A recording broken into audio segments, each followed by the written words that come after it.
I had a MAGA hat with me, and this guy just grabbed it off my head and took off. Okay. I'm not sure if you might have. I don't think we caught that. I didn't see anything like that. Yeah. But if I did, I would absolutely give you the footage. Yeah. If you ever want to see what we... I filed a police report. Oh, okay. Can I steal someone's card? If you saw, like, if you get to see... Yeah, I was gonna say, if you actually look up anti-animal use on YouTube, you can span through our lives and see if it was on there. Thank you. Yeah, the footage is all there. Awesome. Hey guys. So VSL here with the crew. We're anti-animal use here at the PSU Farmers Market, and here to ask some open minds if they really feel they're living in alignment with their own principles about being fair. Anybody want to say anything before we get started? Thanks for joining us. Yeah. Thank you for joining us. Yeah. Ready to have some conversations. Hello to any vegans in the chat. Hopefully in our conversations we'll be able to say a lot of the things that you're thinking, and to the non-vegans. Absolutely. Yeah. Let's see. Hello, we got Felix in the house. Daniel Broccoli. Hey, Daniel Broccoli says hello. Good morning. Daniel. Hi, Daniel. Oh, sorry, my hair is all a mess right now. Hey, Daniel. Somebody else. I'm sorry, my vision is really Felix. crap. Felix. Oh, okay. So we haven't seen so there's been chat before we got started, and we just can't see that. I'm using another app to stream to YouTube, so we can't see the earlier. So yeah, we got Sabby and Martin. Awesome. Great to see you guys. All right, well, we're going to get started. We're on a different part of the PSU Farmers Market, so we're going to see if maybe there's some people we haven't talked to yet. And We actually had a lady stopped by earlier asking to have a conversation while we were setting up, so we'll be looking out for her, waiting for her to come back. Yeah. Yeah. I'll pass the microphone off to Grass-Fed first. Woo! Here we go. Should I stand how close do you want me to? Well, that's just in the box. Yeah. Yeah, just make sure they're out there.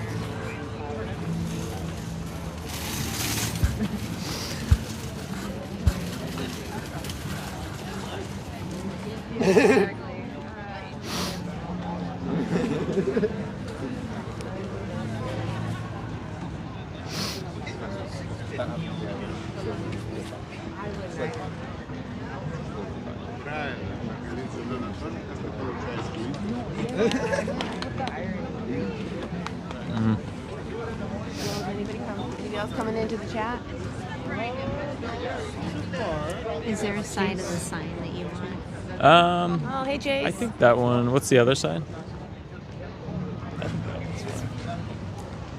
A lot of people have their headphones in.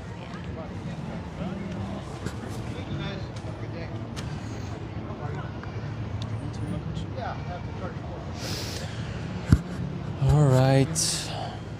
You can talk to the chat too if you want. Yeah, maybe. More people walking by. We have Chase in the chat saying manslaughter. Can everyone hear you well?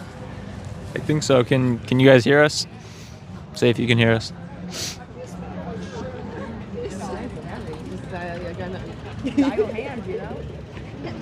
Nothing. I mean, I would assume so. The thing is. Audio is good, Chase Yeah. says. All right. Cool. All right. Sounds like y'all can hear us.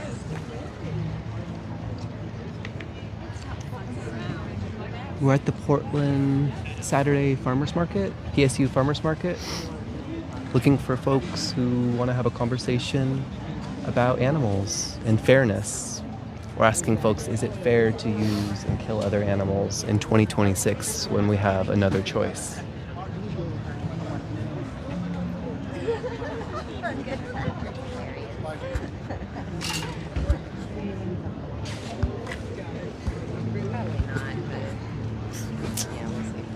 It's hard to tell if people are like if they're like interested or. Yeah, what about Lucy? I wonder if she was interested. I know. I was kind of hoping she'd circle back around. That might be an easy first one. Well, we could just let's see. Anybody else in the chat like interact? Any non-vegans popping in yet? Cool. Should be vegan. Make sure you guys like and share the live so we get this spread out. Okay.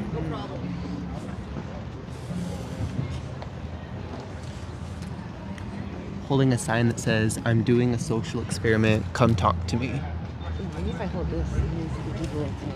Yeah, that might. Oh, something else I thought to say is like, hey, care to share your opinion. Everyone wants to share their opinion. Oh, that's fair. That's a good one to get sucked on. Yeah. Tell me your thoughts. Yeah. All right. Yo. Oh, we're on YouTube. Yeah, we are live on YouTube. You can do it off camera if you'd like. All right. Bummer. Camera quickly scared these folks off. You should stand like Me not right there? maybe not just right. Like I'll just on the side. Like over here. Okay.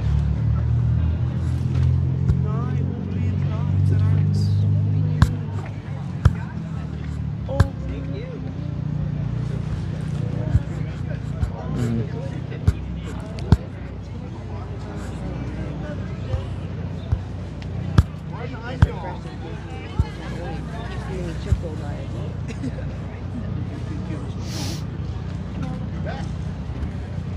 Oh, you guys got a couple minutes to chat? No? Damn.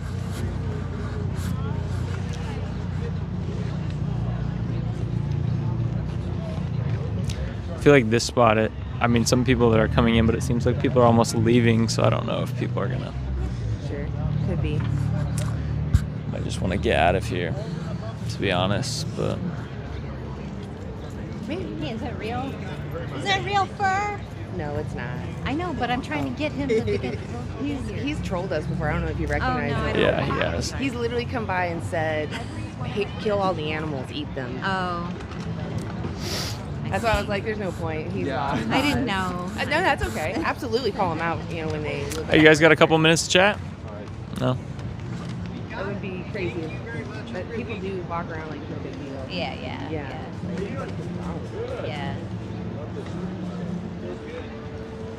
I was hoping that one lady would show up by now. I know. She didn't show up. Do you want me to take over? No, it's all right. Okay. Someone just made It a always mistake takes. with I guess I can talk to the chat, though. Yeah, go for it. said they thought we were dead. I'm going to say, like 15. No big deal. Why would you consume a piece of a cow when you could consume plants only and spare cows from being used and killed for you? In a situation where you needed to kill somebody, you might find justification. But what about in 2026 when we have another choice? Do you think that could be fair to the cow? They really have a problem. Not having the story.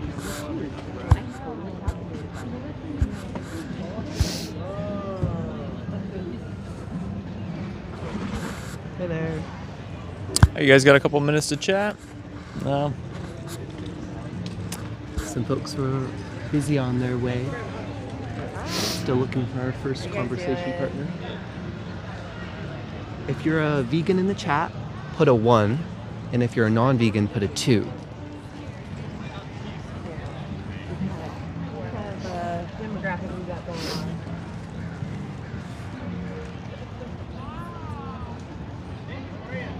Hello.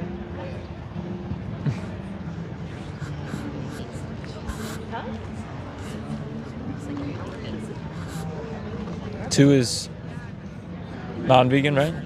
And one is vegan, yeah. Yeah. Okay, yeah. Yeah. To the non-vegans in the chat, say your best argument against veganism, or the biggest reason that stops you from going vegan in the chat, and we'll address one of these arguments now.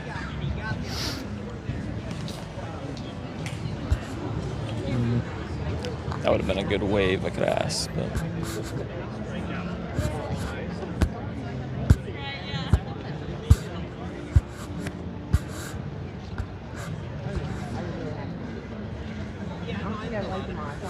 Yeah, I only put a few on and then I was like tired. Yeah.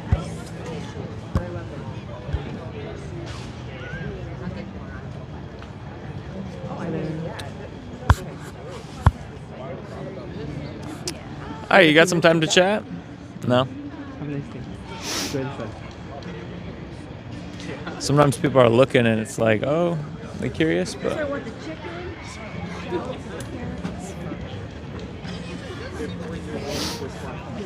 Oh, yeah. He's doing it.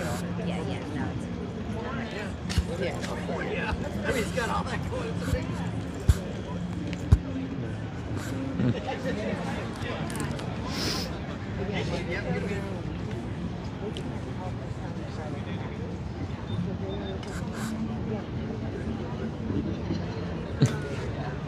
The only reason why they're active like that is because They probably secretly.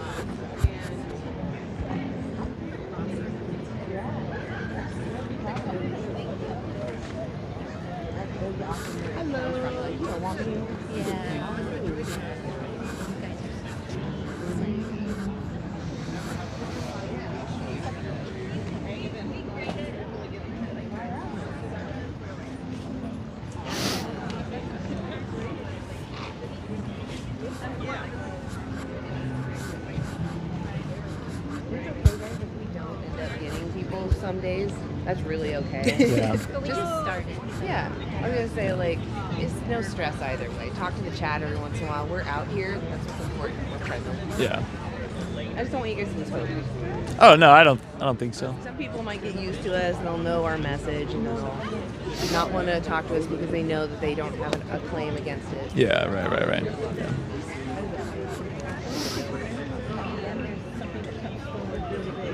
All right, any of you got a minute to chat? No. Love to hear your thoughts. People are just not talkative today. Well, again, we just started. Look at that dog with the babushka on over there. It's a mixed bag. Yeah, me too. I know. They might not like it. Yeah. They might.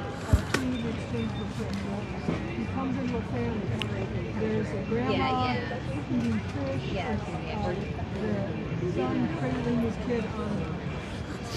How are they done?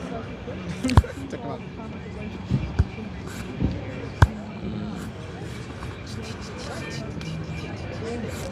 There's nothing really interesting going on in the.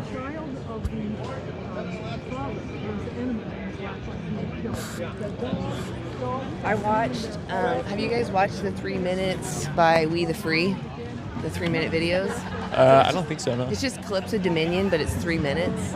And it's very moving. So anybody in the chat, go to 3minute dot, what is it, 3 minutes dot, I don't know if it's org or com. I don't have my phone because it's the internet right now.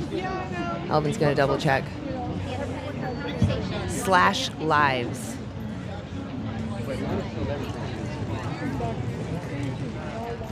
Is it org or com? I think it might be com. Okay. Oh, if I spell three right. Oh, no, it's just the number 3. Oh, okay. Right up, but it should pop up no matter what. I can't look it up. It's killing me not having my phone.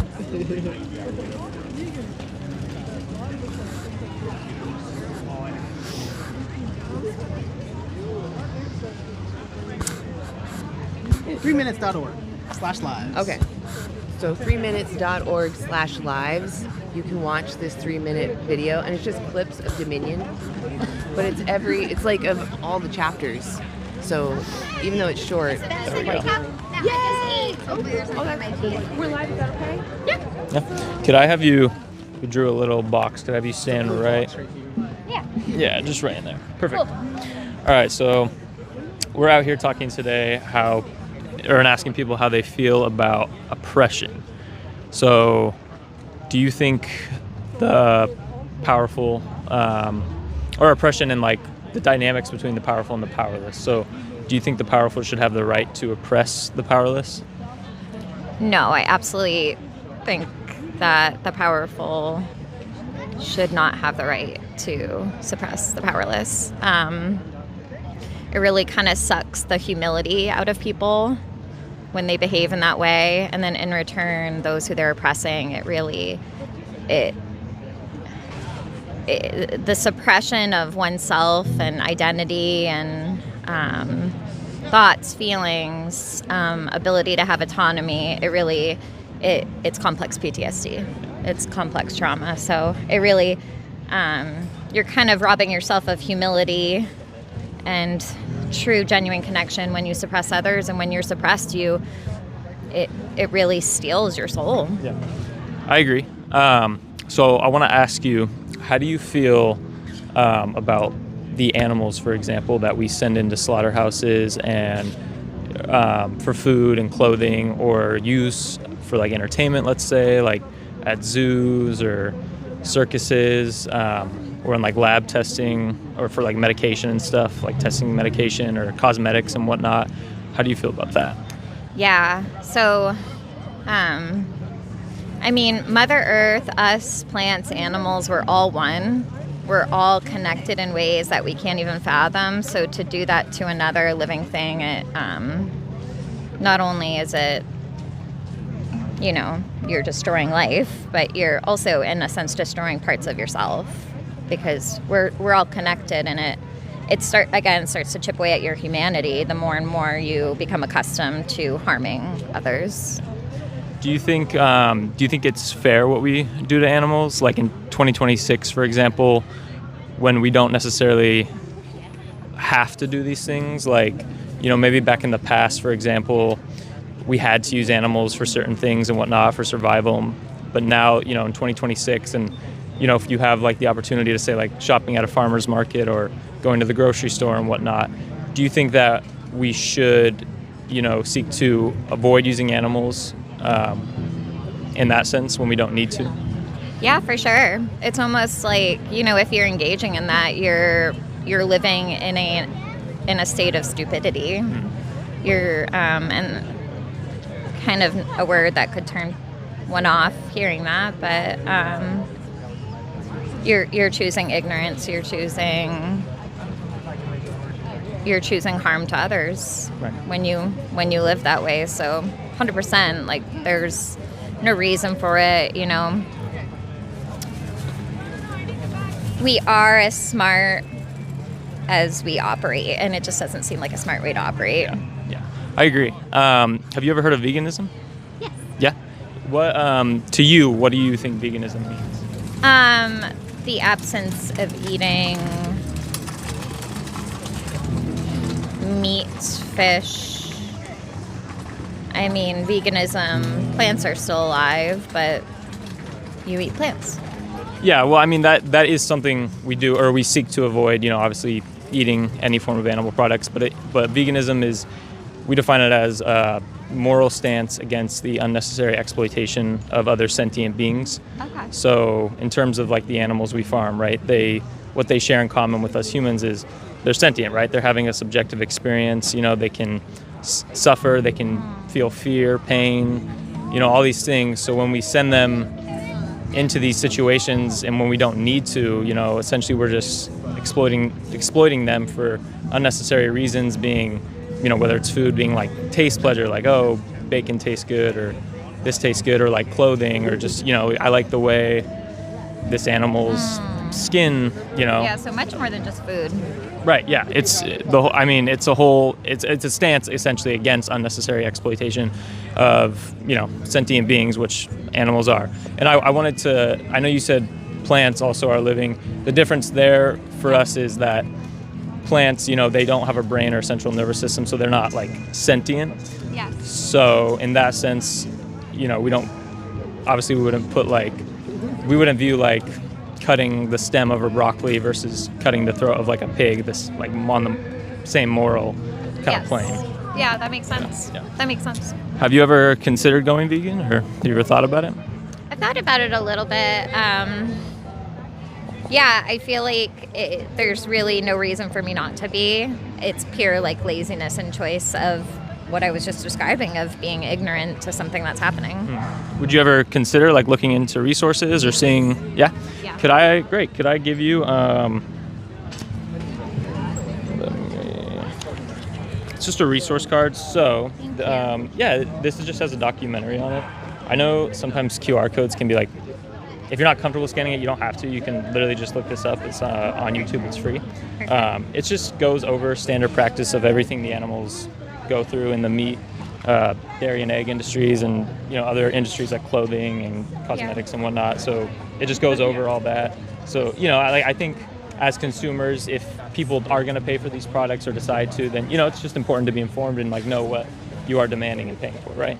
And then if you're also curious, if you want to watch this back, this goes to our YouTube channel and our Facebook, Instagram. You can scan that and check us out. And I just really appreciate what you guys are doing, and this is just like one moment in life where it encourages me to not live in ignorance and to like step outside of myself a little bit and not just be so consumed with my habits and my kind of cycles of behavior. So this could definitely be like a switch in my life for sure. Yeah, we really, really appreciate you stopping by. It takes a brave person to come and talk, and especially be open-minded and listen to the message. A lot of people are very closed off and shut down and aren't necessarily willing to just hear us out or listen to the message. So we appreciate you stopping by. Well, vulnerability is kind of the key in life, and connection. You have to be vulnerable in order to connect. So I'm happy to connect with you today. Yeah, well, thanks for stopping by. And I also wanted to say, you can, on the other side, if you ever did want to message us or anything, you can. And like, if you were, looking for more resources, maybe in regards to like, if you wanted to go vegan and like in terms of diet, if you didn't know where to start, you can always message us. We have other resources too. So yeah. Awesome. I appreciate you guys. Yeah. What was your name? Elizabeth. Elizabeth. I'm Nick. Nice to meet you. Thanks for stopping by. Nice to meet you. Have a great day. You too. All right. Well, I think that was best case scenario. Honestly, that was nice. All right.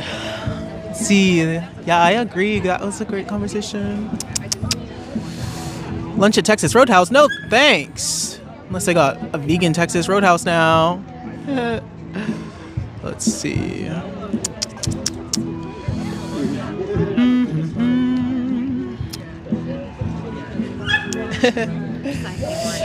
Social experiment, please. Oh, update the comments. Oh, all right. Hello. How are you today? That's good. Do you have time for a conversation? You've talked before, right? I recognize you, yeah. Yeah. What you're doing is great. Have you been living a little bit more plant-based since? Yeah. Yeah? That's good. We love to hear that. Thank you. Yes. Have a great day. Have a nice vegan day. It's amazing. Yeah, great vegan day. Yeah. It appears his footwear is still animal. Oh. Yeah, he's got animal fur on his feet though. That's upsetting. Plants are actually sentient. They are not sentient. Plants do not make preferences. And you can't seriously be comparing animals to plants. It's kind of crazy, honestly. Oh. Hello. Do you have a moment for a conversation? No? Alrighty. Family time. That's okay. Yeah. He looked interested though. Oh, yeah.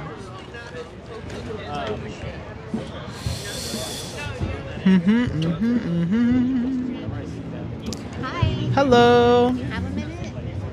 It's a conversation about animals.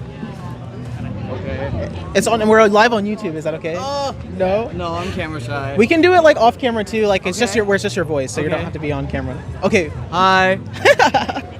I'm Elvin. What's your Nice to name? meet you, Cass. Nice to meet you. What? I was gonna say. Oh, sorry. Just let aside. So it's about oppression, our conversation. Of course. Do you feel like the powerful should have the right to oppress the powerless? No. Right. Is there any situation where you feel like that could be the case? Like whether they're stronger or maybe more smart than the person they're wanting to oppress? Like, right. All right. So we agree there. I want to say, what do you say? I don't know. Okay, so people start to differ in opinion here because it Animal rights? Yeah, animals. Yeah. So when it comes to animals, we kind of put them in a separate category, like the animals that we use for food or exploit for entertainment. Do you feel like we're oppressing those people? The people who believe, or what people? Like the people who believe that, or could you elaborate on the question? Yeah, no worries. Just like, since we are using them for food and entertainment or just pleasures in general, do you feel like that is oppression? Like, do you feel like... I think it really depends on the context in which they're like using the animal for. Because I feel like there are a lot of ways where like using the animal, especially for food, where if you use the whole animal, it feels more honorary and like respectful. But maybe if it's for like, I guess you were saying entertainment, that I think I would probably agree that feels more oppressive. Makes me want to ask, do you feel like there's any way that like we can respect somebody and take their life at the same time? When you say somebody, you mean like an animal? Okay, respect somebody and take their life. I feel like the answer is yes, but I don't think that I'm knowledge enough to understand maybe how to work it out. Yeah, well, I guess I would just say like you can apply it to like fellow humans, or do you feel like you see humans and animals differently, or like you're I think morally? So, yeah. So say like dogs and cats, but do you draw a line between? Like you wouldn't eat a dog or a cat, right? Typically, no. But maybe cow, pig. I'm guessing I want to ask, what is the trait difference there that separates those two for you? I mean, of course, I think people commonly think of like cats and dogs being domesticated, therefore they're not used for like eating. But I mean, if you're asking the question, there is technically no difference really, other than the fact that we've domesticated one as opposed to the other. I mean, well, and then it's weird to use the word, or it's hard to use the word domesticated because we technically have like these animals that we use in factory farms or farming in general. Okay. They are like domesticated versions of the wild animals that like used to roam. Okay.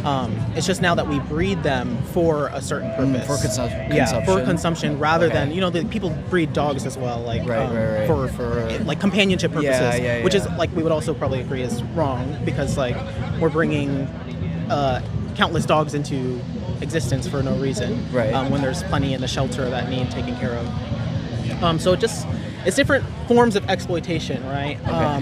And we're doing it to the animals like cows, pigs, fish, birds.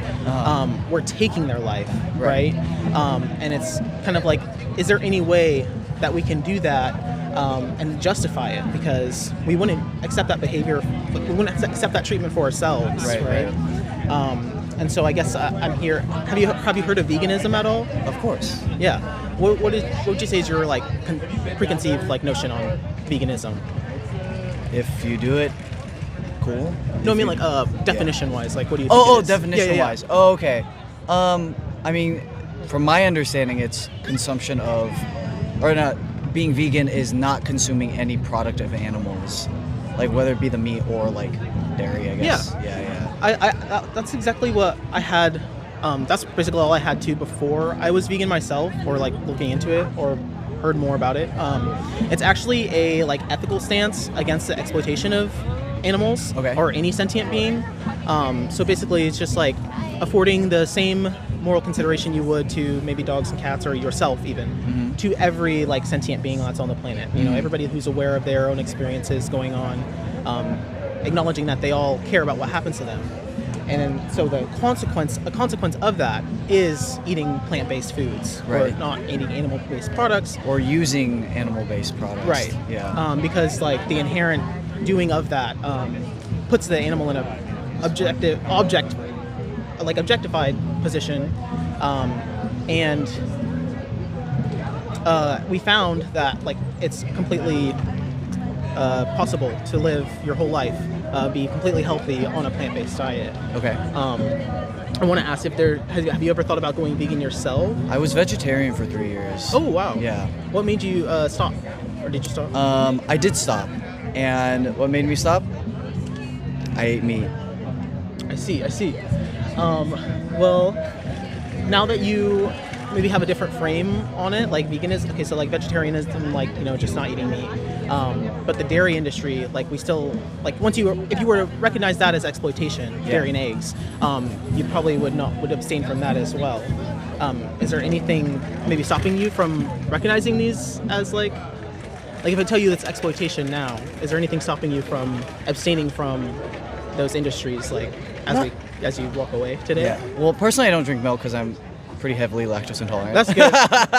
It's gross anyway. It's really bad for you, and like, you know, the cows are separated from their mothers, specifically for that purpose. Like, I don't think I personally am would be interested in going to veganism at this time. Don't know if it would change in the future, but I think, yes, I think it's something to consider in like how things are being manufactured, I guess, per se, and where they're sourcing it, how they're going about their products. Mm-hmm. But I mean, do you feel like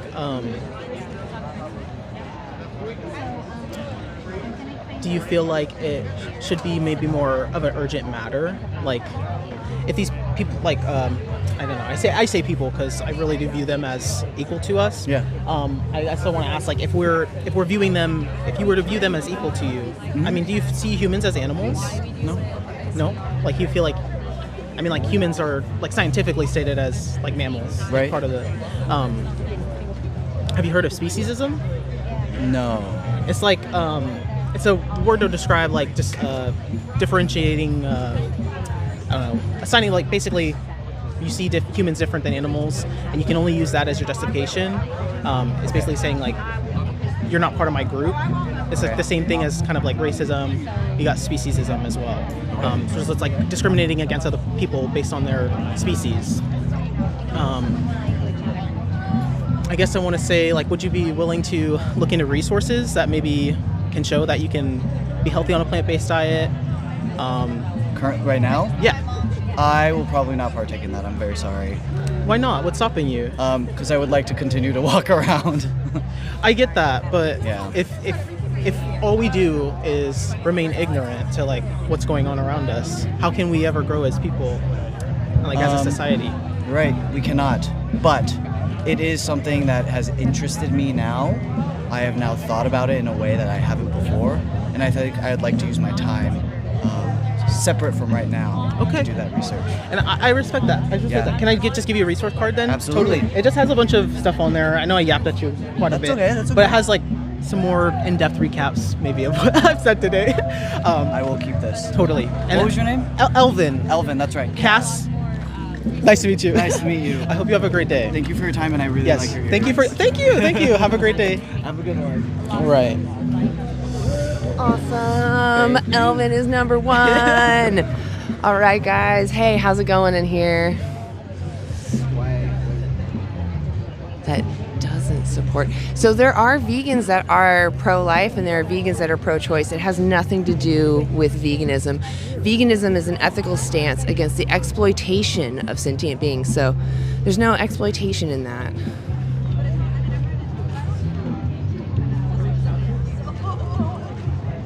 Hey, Vegan Anthem, how's it going? Yeah, exactly. This is calm. We just have people volunteer to step up to us. We have a little sign warning them that we're live, so nobody's caught off guard. They know the whole time. And yeah, we're just holding signs that say fair or not fair, doing a social experiment, come talk to me, and just trying to see if people really do align their actions. Woof, my hair is doing something fun. See if they really do align their actions with their values, their principles. And I feel like this is a great place to ask people that, because they're already thinking outside of themselves being here. They're looking to support their local community, you know. They don't want to just go to a grocery store. They want to pay a local person that made their food. So I think it's just a great place to start. Oh, this is really going. Oh my gosh, guys. I am falling behind. Let's see, I'm going to scroll down. Plants are not sentient because they don't have a brain or a central nervous system, so they don't have the organs necessary to express sentience. Kind of like you need kidneys to have kidney stones.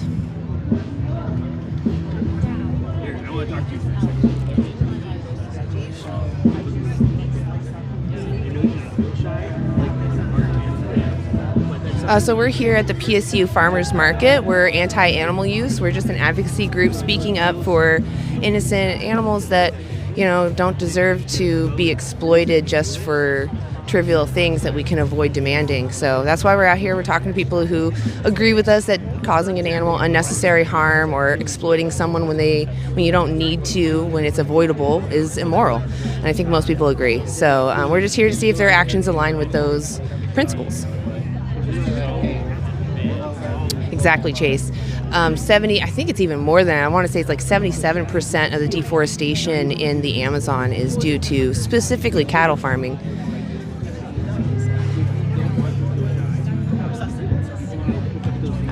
They do speak up. The animals do talk. You're just not listening. Oops. So if God put them here for you to use, why did God give them the ability to suffer? Why do they run from the knife? Why don't they give themselves? Right? Why do we have to trick them into being unalived? Exactly. Slavery is slavery. It doesn't matter the species. Okay, guys, I'm going to go ahead and hop out there. We're trying to get another conversation.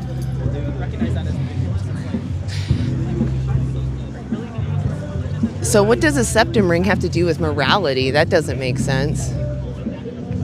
So your comment clearly is just a projection of yourself. We're on YouTube. Hi. Hey, we're live on YouTube. Is that okay? Okay. Awesome. So I'll just have you stand in this kind of run out blue square there. My name's Anna. What's yours? My name's Batman.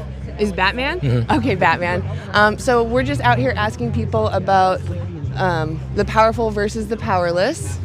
Do you think that the powerful should have the right to oppress the powerless? No. I agree. What about when it comes to the animals that we send to slaughterhouses or use for food or clothing? Would you agree that we as the powerful are oppressing the powerless in that situation? No. Okay. So what is it about animals that makes it okay for us to use them for our benefit, not theirs? Well, I think because we actually are their creators. They are creators? No, we're human beings created those animals specifically to be eaten. Yeah. And if it wasn't for us creating them to be eaten, they wouldn't even be there. Do animals care about what happens to them? I think they do, yeah. Okay. So does it matter who caused who to be born if they care about what happens to themselves? I think it does, yeah. So you wouldn't respect me based off of who made me? No, I mean, if you were made to be eaten, yeah, then I don't think that's oppression. So my parents, they decide we're going to have a baby to eat. Right. You would think that's moral? I didn't say it was moral, but I don't think I it was agree. oppressive. Okay. What's oppression mean to you? Oppression just means that somebody, let's see. It means cruel treatment. Well, no, not really. But that is literally the definition. So when I'm using it, I'm saying cruel treatment. Do you think it's fair that if my parents birthed me with the intention to eat me? All right, let's go back to the beginning. I guess because I had a different definition of oppression than you did. Got it. We're not actually on the same page. Okay. So do you think it's fair to treat animals unfairly? Fair to treat them unfairly? Do you think it's fair to treat them Well, cruelly? that's kind of a dumb question. Do you think it's fair to treat them cruelly? Is it fair to treat them cruelly? Well, getting back to definitions, cruelly just means I want to create... Do you want to end? Because it sounds like you're just debating me. You're not actually hearing what I have to say. See, cruelly to me just means I'm doing something to create pain Do you want to and understand suffering. what I mean, though? And I enjoy that. Do you want to understand Okay, what sure. I mean? What do you mean by cruelly? Do you think it's fair to kick a dog for fun? No, what do you mean by cruelly? Kicking a dog for fun. No, what do you mean by cruelly? Kicking a dog for fun is cruelty in my mind. What about you? Okay, so you have the same definition that I do.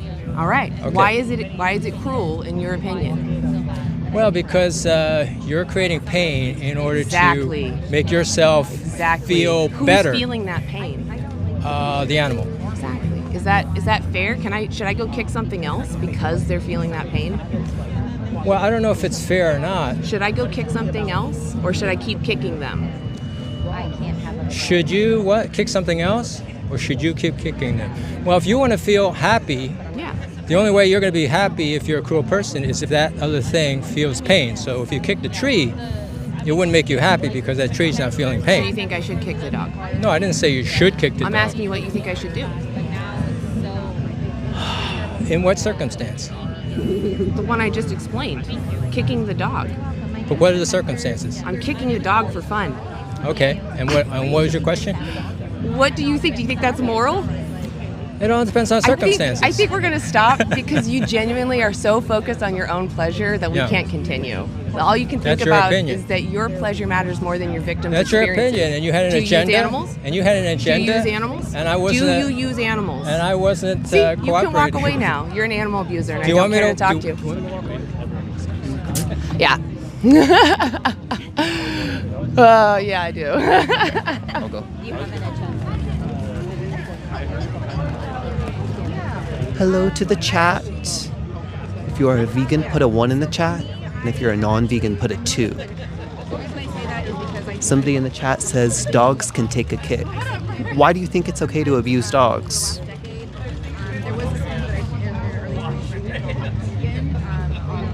We are currently looking for our next conversation partner here at the PSU Farmers Market.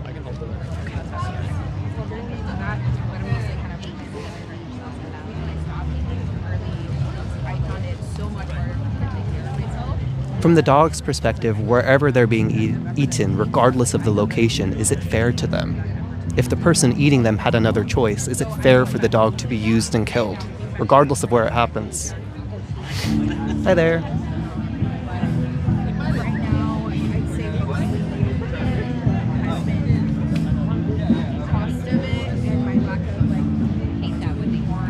We're looking for another conversation partner right now. To the non-vegans, post your best argument against veganism or your top reason that you're not vegan in the chat, and I'll respond to it right now. Hi there. We're on YouTube Live. You interested? YouTube Live. Hi. Doing a social experiment. Okay. You're interested? Sure. Okay. So we're talking about animals. Okay. How do you feel about animals? Depends on the animal. Let's say companion animals like at home, like dogs and cats. I think they're important. They're important? Yeah. Do you think they have personalities? Yeah, of course. Have you ever had a companion at home?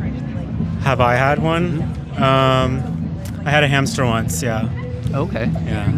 With the time that you spent like taking care of the hamster, what did that teach you about their abilities? It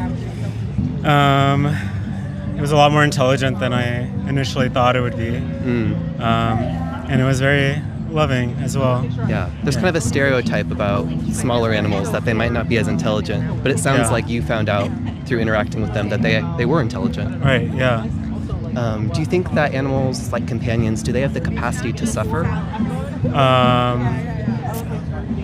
Yeah, for sure. Yeah? Yeah. Do you think animals like fish and pigs, do you think they share this capacity to suffer? Fish, I'm not so sure about. I mean, I do think that mammals might be its own thing, and I'm not an animal scientist, so I'm just speaking totally out of pocket here. But I wonder, like, when you think about the fish, they're in the water where their gills absorb oxygen, and then they're pulled out of it into the air where they can no longer breathe. Yeah. Do you think suffocation, would that be a form of suffering to you? I don't know. I mean, I do think that. Do you think they're suffocating, or do you think they're suffering when they can't access air? I mean, I don't know if there's like an emotional part to it, but I do think that that they are dying in that situation, that they're being compromised. Right. But I don't know if there's like an emotional. There's actually an interesting scientific study that I want to share. They actually injected a fish with a painful stimulus, and then they gave them an option to swim into a tank that had toys and stimulation, like things that they liked, or to swim into a barren tank that maybe they didn't like as much, but the barren tank had a pain reliever diluted in the water. And consistently, fish would swim to the tank to relieve themselves of the pain. They would self-administer medication so they wouldn't have that negative experience. Okay. I wonder, like, if you witnessed that happening with fish and you saw that research, would that convince you that fish are suffering? Or that they can suffer? I'm not sure. You're not sure? Honestly, yeah. I wonder, do you think there's anything that humans need from other animals in 2026 for like food or clothing or entertainment? Are there things that we need from animals? Right. Is that the question? Uh-huh. I mean, in today's world, we rely on, many people rely on animals for food. I think that would be difficult to change overnight. Do you think they overnight. need to? Or do you think they have other options in 2026? There are other options, but it's less accessible for some people more than others. I wonder, for the folks it's accessible for, do you Yeah. think it's more fair to the animals to spare them from being killed if we have that option in 2026? I definitely think that in 2026, people should be more open-minded to other ways of consuming food. Yeah. In a way that also has a benefit for animals. I wonder, for you personally, do you think a plant-only diet is accessible to you? If you wanted to survive and thrive as a vegan, for instance, is that possible for you? It's possible for me.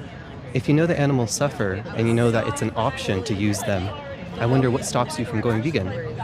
I mean, it's a good question. I think that... Or I guess we could start with, because we have a lot of like misconceptions in society about veganism, but how would you describe it personally? For me, veganism, I mean, it's definitely... One of the stereotypes about it is that it's harder to get protein, and that's something very important to me, is having a protein-heavy diet. I wonder if you went home and it flashed across the headlines on the news that the human body can thrive and get all the protein it needs, bodybuilders, athletes, Olympic athletes even. If you found out that that was the case, would it make you change your mind and think, maybe I should go vegan? If eating a vegan diet were just as easy as my current diet, I would definitely do it. I wonder if it caused like a minor inconvenience. Maybe you had to look up online, like maybe some new recipes, or perhaps you had to think, well, what are the vegan restaurants in Portland? There's like dozens, but you had to look it up. Like, do you think that minor inconvenience justifies what happens to the animals?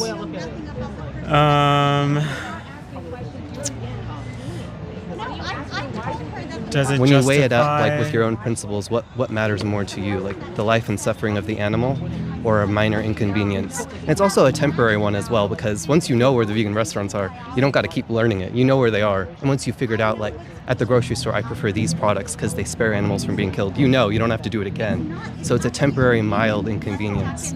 What do you think when you weigh it up with your own principles? What matters more to you? I mean, I have a lot of priorities in my life. There's a lot of things I care about. I wouldn't say like animals is the number one. I think that I care a lot about like between social the minor inconvenience and the animal's equity, life. I care about what's happening in immigration in this country. I care about access to wealth, like democratizing access to wealth. I mean, there's a lot of things I'm passionate about. I wouldn't say that like changing my diet, going out of my way. Do you think you could do both? Do you think you could challenge the capitalist system, challenge racist injustice in ICE, while at the same time sparing the animals from being used and killed for you? Do you think that's possible to do both? Yeah, I think, and I think over time I have been adopting more vegan meals into my diet. But again, it's not going to change overnight. It's not my number one priority, but I would say throughout my life I've definitely adopted more, and we'll see what happens over time. I wonder, had you ever witnessed in like a documentary, maybe not with your own eyes, but with a documentary, what's happening in the slaughterhouses, like the standard practices? I don't think I've seen any slaughterhouse documentaries. I wonder, because right now there's a certain number of animals that enter the slaughterhouse personally for you. Would you be someone who would take a resource to witness that with a documentary so that you could decide whether you want that to continue happening? Yeah, I would watch one. So, because I think it's so important to be an empowered and informed consumer. Would you agree? I would say the same about a lot of issues. Yeah, I agree with you. I'm trying to do better on human rights issues every day, always striving to be a better person for animals, for the planet, for humans. Yeah. Would you say that lines up with who you are as well? Yeah. Can I give you that resource card that might let you watch that documentary tonight or tomorrow or something? Okay, I'd love to do that. I wonder, maybe our last question, what do you think justifies like one more animal entering the slaughterhouse for you if you don't need to? What was the question again? What do you think would justify just like one more animal entering the slaughterhouse personally for you if you had another choice? what would justify another animal going into the slaughterhouse? For you, like the next one that would go into the slaughterhouse for you, if you had another choice. I mean, nothing I say right now is going to prevent an animal going into a slaughterhouse. It's already happening.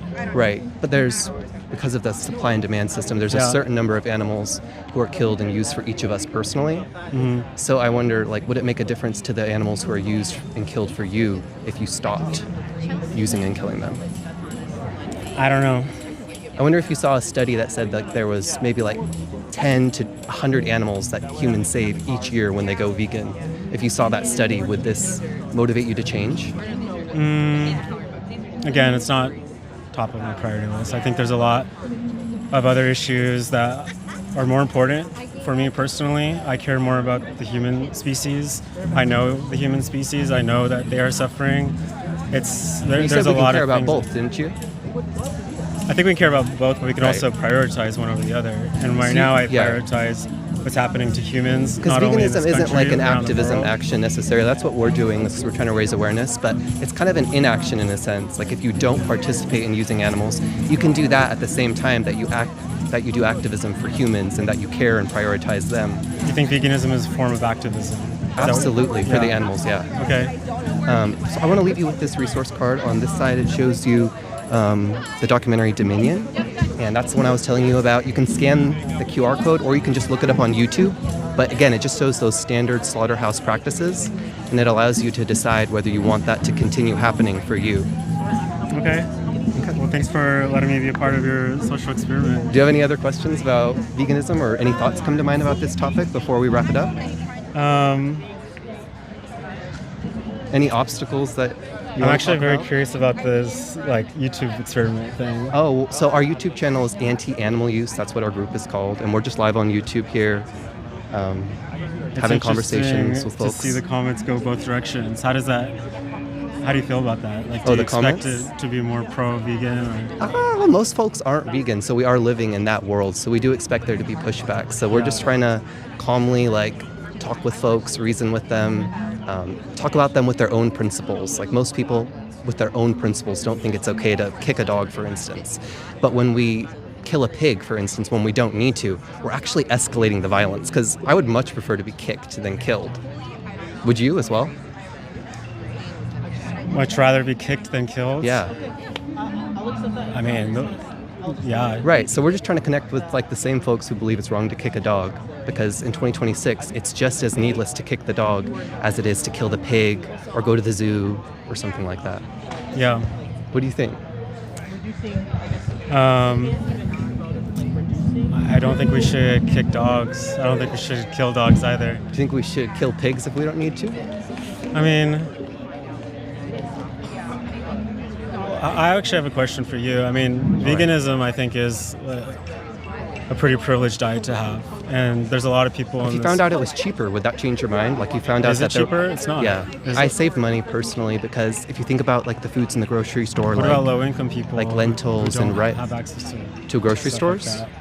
And to balance, have a balanced diet. So basically, anyone who can go to a grocery store here in Portland or in the surrounding areas, they have access to the cheapest foods in the market, like lentils, beans, rice, potatoes, grains. And all of those are actually much more affordable than their animal counterparts. So it's an argument in favor of veganism if you're worried about affordability and cost. Oxford did a study on it, and it was actually 30 to 33% cheaper than the omnivore diets. I've saved money personally the past 5 years since I made the switch. Yeah. I'm actually not from Portland. I'm just here visiting. If you found out that it was affordable and that all those foods were at your local grocery store and that you had access to them, do you think you should make those choices rather than kill the animals?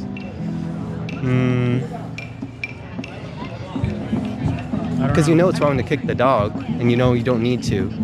But do you think it's wrong to kill the pig if you don't need to? I don't know. Okay, well, I'll leave it. I got you thinking. Will you continue thinking about this and consider watching that documentary? Yeah. All right. I appreciate your time. Thanks for having me. Good luck with your social experiment. Thank you. Have a wonderful day. Yes. Yeah. Elvin? Oh, Rebecca. Okay. Hello. Hey, everybody. Good to see you. Hopefully I get a good conversation in.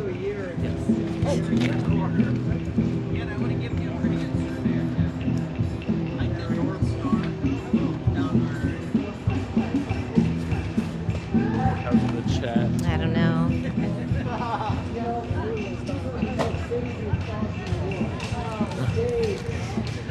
Oh, you silly trolls.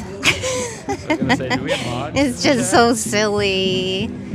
You're so funny. Portland is like a vegan wonderland. It's so awesome. In fact, I have a Doe's Donuts t-shirt on. They have the best donuts in town. There's a lot of good bakeries here, though. I don't want to diss all the other Portland vegan bakeries and stuff. They're really good.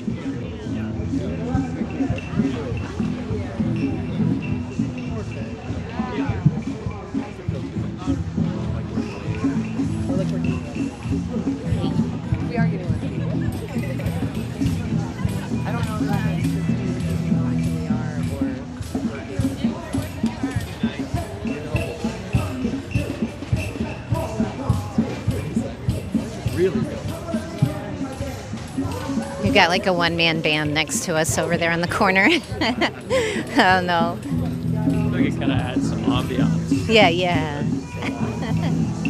Hi. Oh, sure. What do you need? Hey, I'm doing interviews on YouTube. Do you mind being on YouTube live?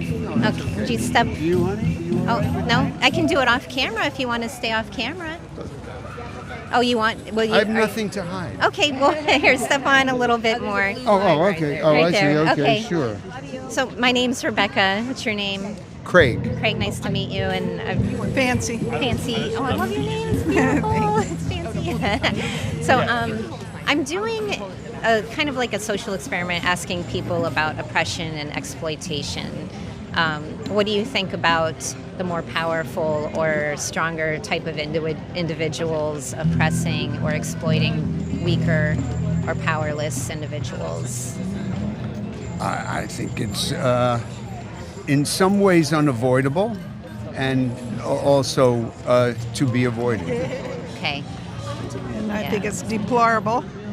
And I do what I can to empower the people who don't have power. Yeah, we try and make society better for everyone. For and everybody. Be peaceful, everybody. So Yeah. do you think that applies to the animals that are raised for our food in slaughterhouses or for other products or science, different things like that? Are we I oppressing think them? there's two categories there. I think animals raised for food is appropriate for a culture. Yeah, I do. Actually, I'm okay with animals being used for experiments, or I would say research rather than experiments, to discover ways to improve the health of our society. I'm okay with that. Yeah. Especially, I might say, like, I don't mourn for the millions of mice that are raised specifically for that purpose and then do lose their lives. It's unfortunate, but it's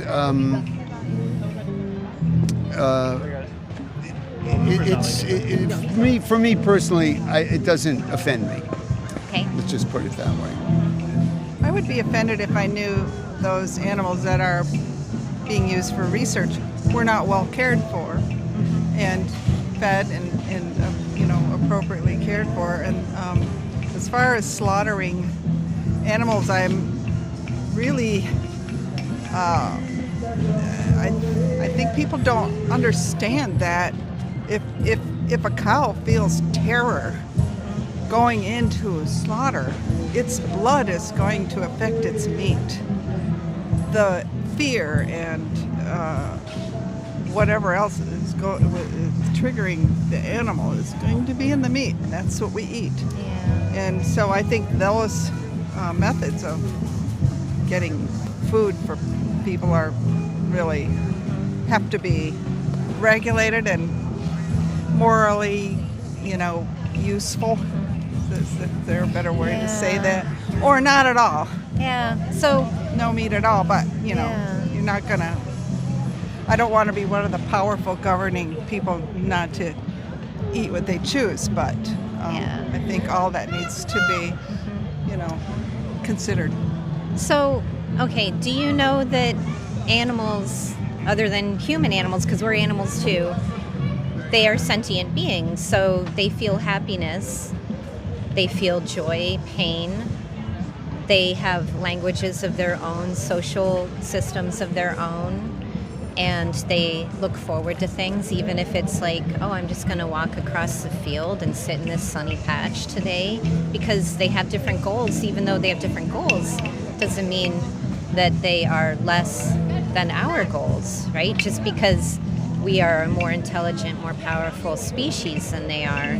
So essentially, you may as well be putting your dog or cat into a slaughterhouse or into that science experiment, which that's even questionable because a lot of those scientific methods are obsolete. And if there was the money that is put into science research using animals was put into not using animals, we could probably make even greater strides. There's been research that shows that we aren't really making much progress using the animals. It's a lot of torture and life of pain for them. So knowing that animals are sentient, just like you and me, do you still think it's okay? I don't think they're use like them? you and me.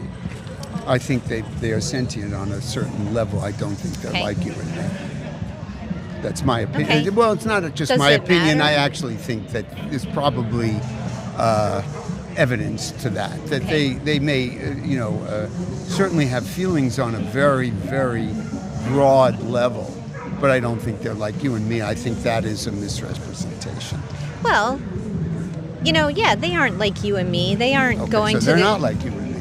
But they feel emotions as we feel emotions. How do you know that? Because there's been scientific research. There's the Cambridge and the New York Declaration of Consciousness that's been Let me ask you a question. What is your alternative to this? How do we feed our culture, our society? It's very simple. Go vegan. Go vegan. Go vegan. That's not so simple. I'm sorry. It is It's not simple. It's not. I've tried it. Really? By the way, I don't eat red meat, so I'm not a meat eater in any way. Oh, but do you eat chicken and fish? I do and eat seafood? chicken and fish. Yeah. So you are a meat eater in a way. Okay. All right. I don't eat red meat. Yeah. That is correct. I think that you're naive if you think that's going vegan for an entire culture is easy.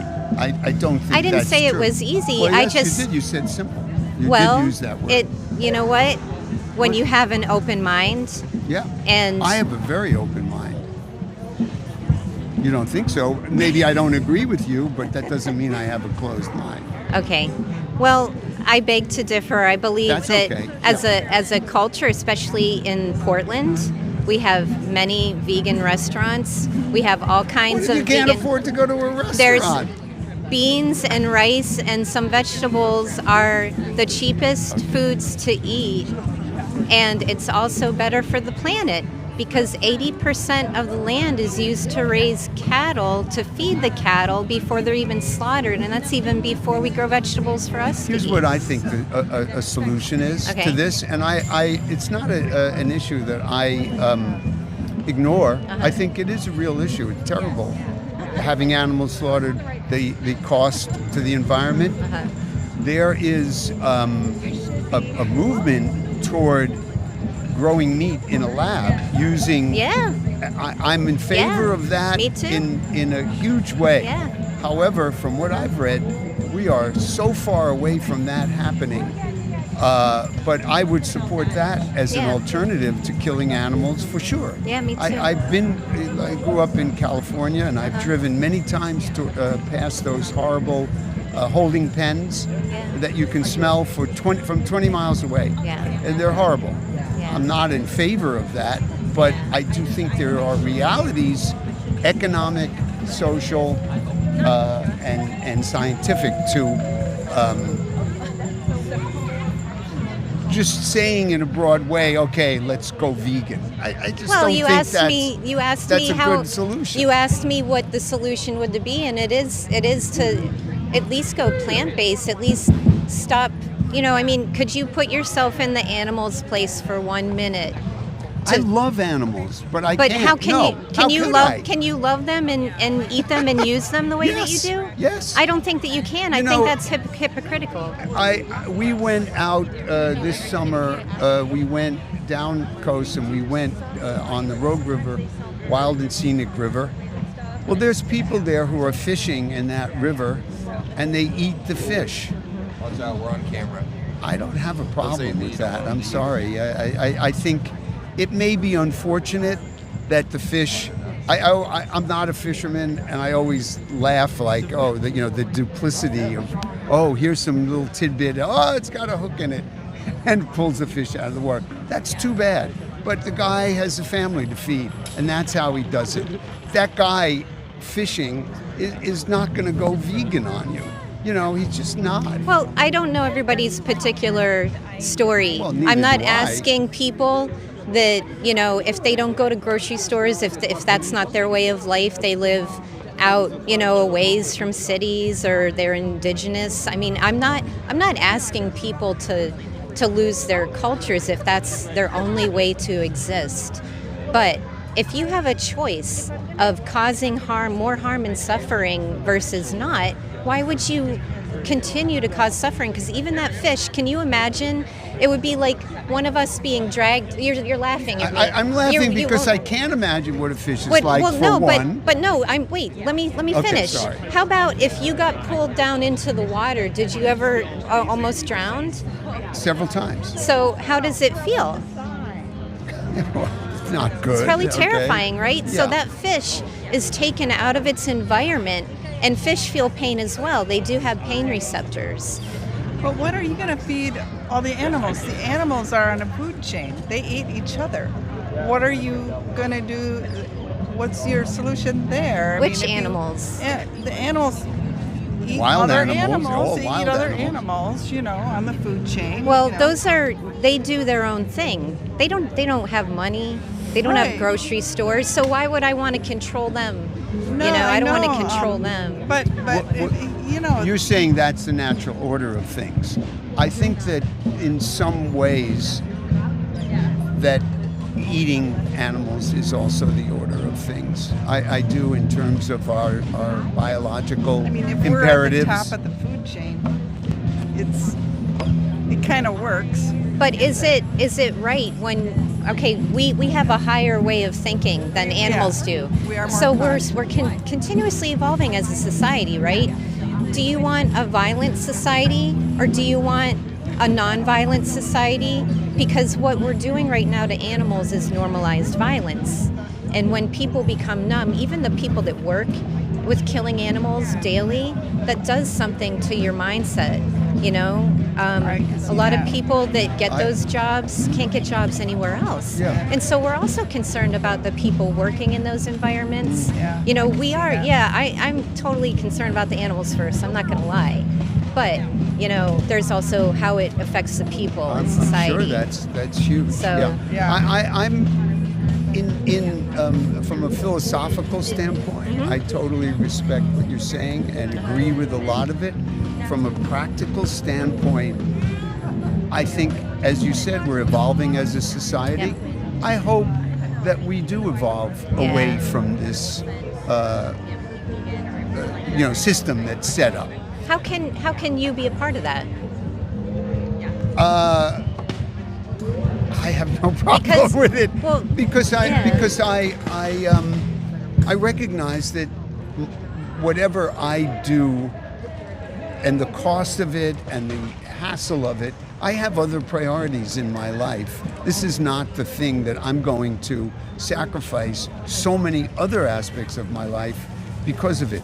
I'm in favor, as I said, I think growing meat, hydroponic farming, all of that is really important, and I support those kind of that kind of research. That's just not my main issue in life. So why won't you give up eating meat besides I did. Well, okay, you know, besides what? protein, besides like you Besides said beef. dietary issues? Like, Yeah. well, is there another reason why you would never give up eating or using animals?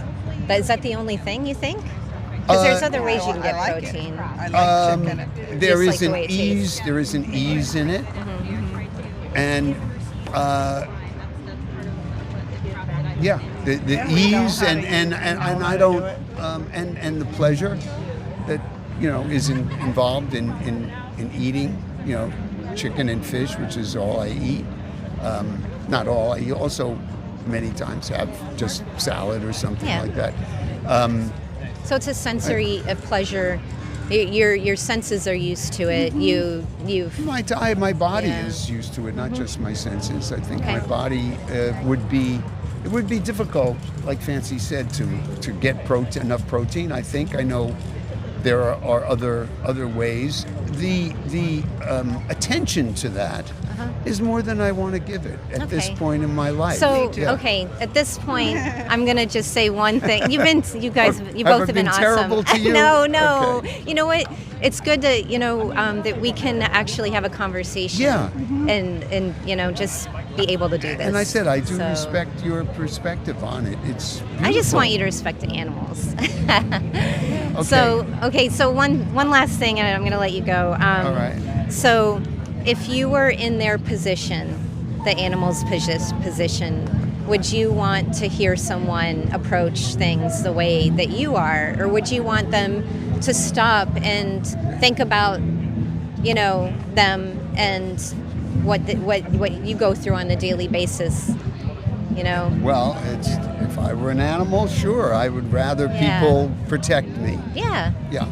So just kind of consider that. If you want to empathize and make society more nonviolent, it starts with each and every one of us, one person at a time. We know that's how things start and work. So I keep thinking about an old yoga teacher that I saw interviewed, and a tape of him doing a yoga class, and there was some really unsavory character that had approached him and was out of his life, and he said he's coming back as a cockroach. Well, so that makes me think cockroaches, they're not part of this.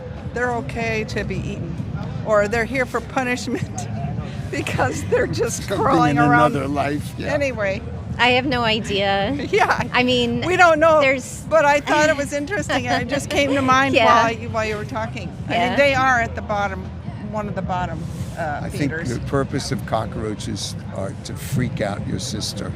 Oh my goodness. Sorry. Let's end it on that. All right. So we're anti-animal use advocacy. We're on YouTube and we have Facebook and stuff.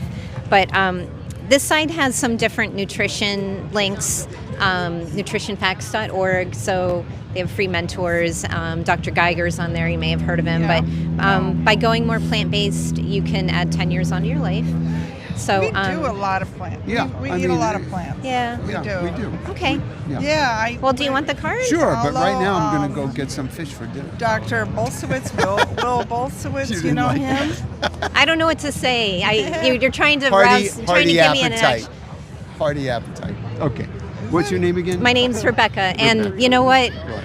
I am so full without eating animals and animal products. I don't need it, and I feel better. My colon doesn't have all kinds of nastiness and all that. And Yeah.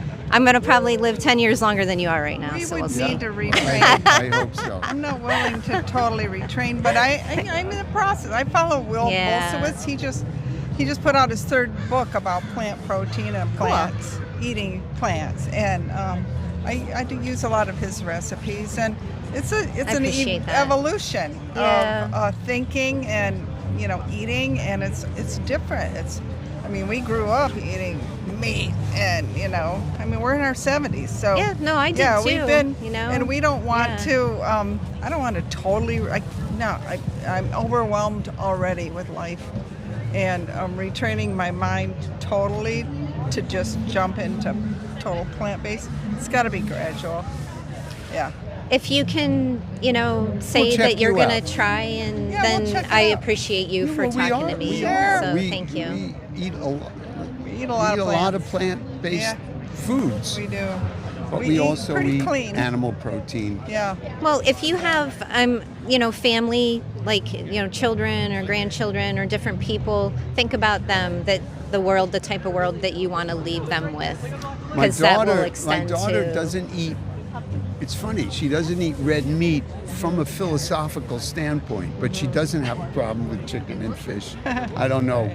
That's inconsistent. I got to bring her by yeah, here and let have you, her you come talk to by. her. I'd love to talk to her. All right, Rebecca, thank you very much. You're welcome. Good luck Have a good in one. your, Thank you. all your efforts, okay? Nice to meet you. Bye-bye. Have a good day. Go vegan.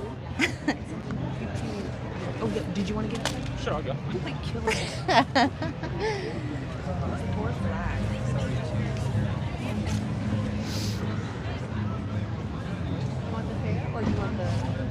Social experiment. Social experiment is fine. You can talk to chat too. Since we just got done with conversation. I don't know. There's not really. All right, I'll bite. What do you got? Right on. Are you okay with being live on YouTube? Whatevs. Awesome. Just stand right there All right, in cool. that blue box. Hang on. Let me get the prop set. How long am I going to be here? Maybe like 5-10 minutes. Cool. Yep. All right, what do we got? All right, so we're out here talking about the powerful and the powerless. And so, do you think the powerful should have the right to oppress the powerless? Oh wow, that is that is such a trap question. So obviously I'm going to say no. So where are you leading me with this? Well, I mean, I agree first and foremost. But what I was going to ask you next is, how do you feel about the animals that we send into, say, slaughterhouses? Oh, okay, and now I use? know where this is going. All right. Well, so okay, I've had this conversation before. I was over there. Okay. Well, I mean, and so I feel that I think it is important to be humane to animals. Although I know there are some people who feel that any form of harvesting is inhumane, and I feel like there's a middle ground. Just because if I think about it from the animal's perspective, if there are many animals who would just never exist at all if they were not harvested. Now, you would preferably do so in a humane manner so that they are, so that they can, live, like if you're talking chicken, you want the chicken to live a pretty happy chicken life, but like, I think the other week I got a stew rooster from Campfire Farms. And I think Vanessa, she knew his name, and apparently I think he'd been around for like 5 or 6 years, and so he spent that whole time guarding his little flock of chickens. I mean, that kind of, I mean, I want that life. Well, I want to ask, do you think just maybe because the animal, say they do have a good life, let's say, like they're given space to roam around, they're kept in good conditions, Yep.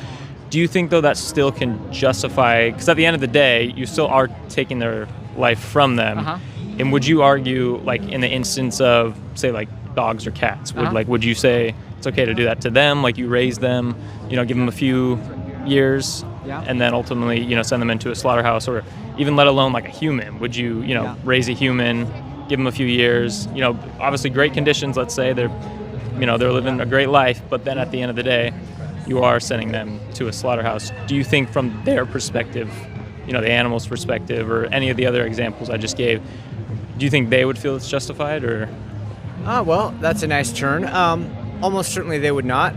However, in the case of, say, pets, it would be very difficult for most dogs and cats to sustain themselves without a protective owner, whether that be, because in the U.S. people don't typically eat dogs and cats. In other countries they do. Not here to judge. It's just how people do things.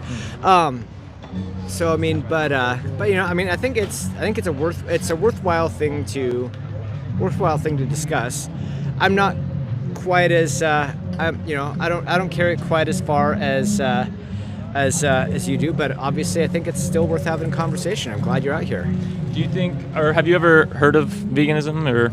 Yes. I mean, I live in Portland. I know what veganism is. What to you, like, how would you define veganism?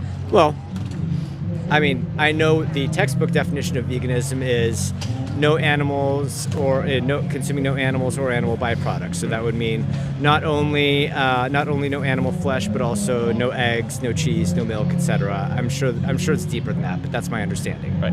Well, I mean, yeah, that is like obviously something we do. Yeah. But like how we define, or how veganism is defined, is a principled stance against the exploitation of sentient beings. Uh-huh. So in the case of animals, obviously, it's not really about the differences. It's more about the similarities, right? They're sentient. They're having a subjective experience, just like us. Yeah. They have likes and wants and needs, or they're experiencing life, right? Okay. So I mean, in that instance, we want to seek, obviously, if we don't need to use or exploit them, we have other alternatives. Why wouldn't we choose that route as opposed to choosing the route that does exploit them, even if it's done in a quote-unquote better way? If we don't need to do it, then why should we? Well, I mean, I think that's of course a meaningful question. I think that's a decision more for people to make person by person, as opposed to having a central authority make a top-down declaration, which is what you guys are doing out here today, which is why I appreciate it. Well, do you think, though, the choice of the animal matters as well? I understand it can be a personal choice for someone to, buy the animal products from the store, but there is also, an animal or a victim behind that choice. Do you think their decision or their wants? Inflammatory language. I can see what you're doing there. Or they are a victim in a sense. I mean, they are being sent into, this system because we are breeding them, because the demand is so high, right? So we're breeding them into existence by the billions, land animals, for example, and sending them into these slaughterhouses and raising them in these intensive, factory farms. So I mean, there is, an individual victim behind that. They're experiencing life and they're going through this, horrific scenario. And so in that sense, if we don't, again, need to do it to them, does that justify that we should? Well, I mean, I think about it a little differently, because humans are really good at saying, here's a way that I think and I want to impose that onto everybody else. But I think, okay, how did humans, like, say 10,000 years ago, back when it was just tribes? I mean, people did harvest animals, but they were not in factory farms. And so generally speaking, I think there's a lot of wisdom in times of antiquity. Well, I mean, like people back then obviously did things maybe different, but I mean, the core exploitation at the end of the day was still the same. I mean, maybe it was done differently because obviously they couldn't. Yeah. They weren't building these big, gigantic, intensive factory farms, but at the end of the day, they're still taking that animal. And, I mean, back in the day, it could have been for survival reasons. Like, I mean, obviously, hunter-gatherers have to hunt and gather. Exactly. Like, in that case, you can justify it. It's like, I'm doing it out of survival. But today, in 2026, when we have options like shopping at a farmer's market or, shopping at a grocery store or whatnot, how can we justify that if we don't need to anymore? Well, I think it's. I do. I love it. I mean, just trying to be open-minded, not just assume that just because something's different from the way that I think is, that is bad. I mean, I can see the point. I think it is still ultimately people's choice, though. I think there's a really shady line between this is what I think is right and this is what you have to do. Otherwise, that just turns you into another authoritarian. Well, I mean, we can't make anybody do anything. We're not out here like... Well, that's kind of where you're going. Well, I mean, at the end of the day, I'm not controlling you. I mean, you can walk away. You're free to buy whatever you want. I mean, I'm not going to show up to your house and demand, you do something. But we are, we're out here trying to gauge people's ethics and, like, get people to understand that, animals, like, if we don't need to do these things to them, then why should we? And again, at the end of the day, yeah, sure. People can do whatever they want. We're not going to force anybody. But, we are trying to spread the message, and we want people to understand why they, they should, treat animals with respect and not pay for their exploitation. Okay. Well, I think that's legit. Yeah. That's legit. I guess my thought, or just, I guess, piece of feedback is that I feel like it's kind of a binary. Like it's, you're either exploiting animals if you're harvesting them in any way, or you're non-exploiting animals. I don't know. I feel like if there's not a middle ground, or there's not, I feel like it's very hard to get people, myself included, on the, okay, I'm with you. If it's okay, well, now I have to go hard vegan, otherwise I'm a villainous exploiter. Well, what would you call, like, what we do to animals? What would you call that? Even if, like I said, even if it's in a good, humane farm, or they have a better scenario, they are still being used for their body. Correct. And commodified. Yeah. Would that not still be exploitation? I think it depends a lot on your perspective, because then, based on that, you would say that all of humanity, for as long as there are humans, has been continuous exploitation. Maybe that's the case, but it kind of loses a little bit of its teeth then. Well, I mean, but do you think it is exploitation what we are doing to animals? I don't know. I definitely think that factory farming is exploitative. I am less concerned about, being on a pastured farm, about animals on a pastured farm. I think that's far more humane to the animals and also more sustainable just environmentally. Well, I mean, that can be, I guess, quote unquote, more humane, but at the end of the day, they're still ending up in the slaughterhouse when, again, they don't necessarily... They're going to die one way or the other. So are you, so am I. Well, yeah, but I mean, shouldn't we let them live their full life and let them experience it? I mean, yeah, we're all going to die, but we wouldn't, justify farming humans or dogs or cats. I mean, obviously here in Western society, we wouldn't. Here in the U.S., we don't farm dogs or cats. They do in other countries, but... Right, but the point is, like, we wouldn't, here we obviously wouldn't justify that, or like humans, for example. I mean, just because a human got to live a good life, we're not going to, obviously it's wrong to farm them. I'd imagine we agree on that. So I mean, like, in that instance, like, why is it justified to do it to these other animals? Well, I think that humans,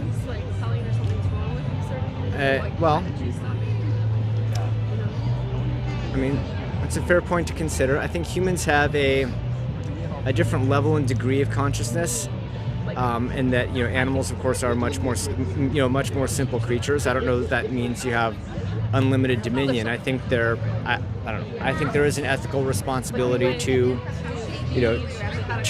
make sure that to set it up so they can have a humane life.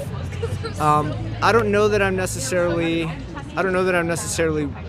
willing to go to the all harvesting of animals is murder, but I respect that that's your view.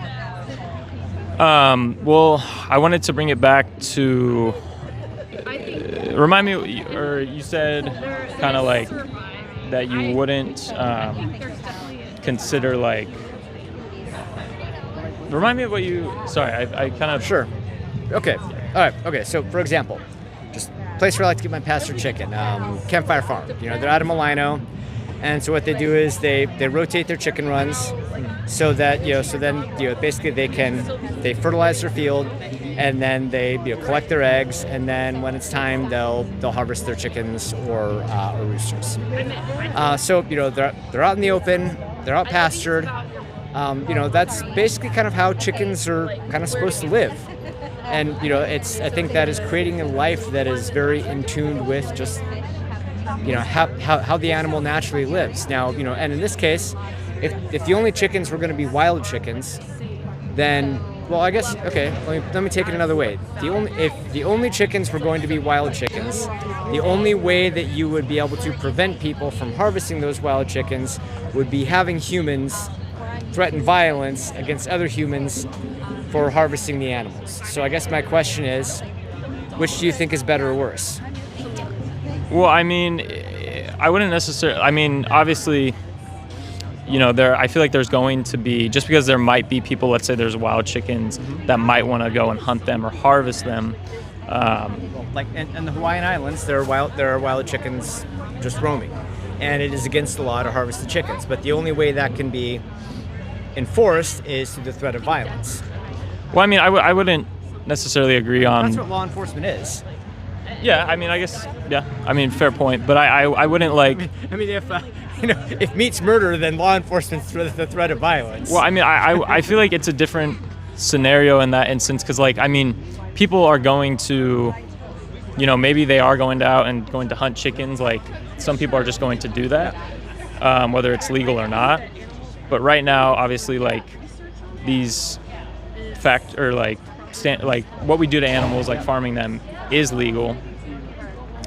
But like, does that justify it being legal? Because obviously they recognize there's laws in place, like, oh, you shouldn't just go and hunt these animals, right? So I mean, there's laws against that, but then turn around and then we have laws protecting, the farming of animals and putting them in slaughterhouses and raising them for food and whatnot.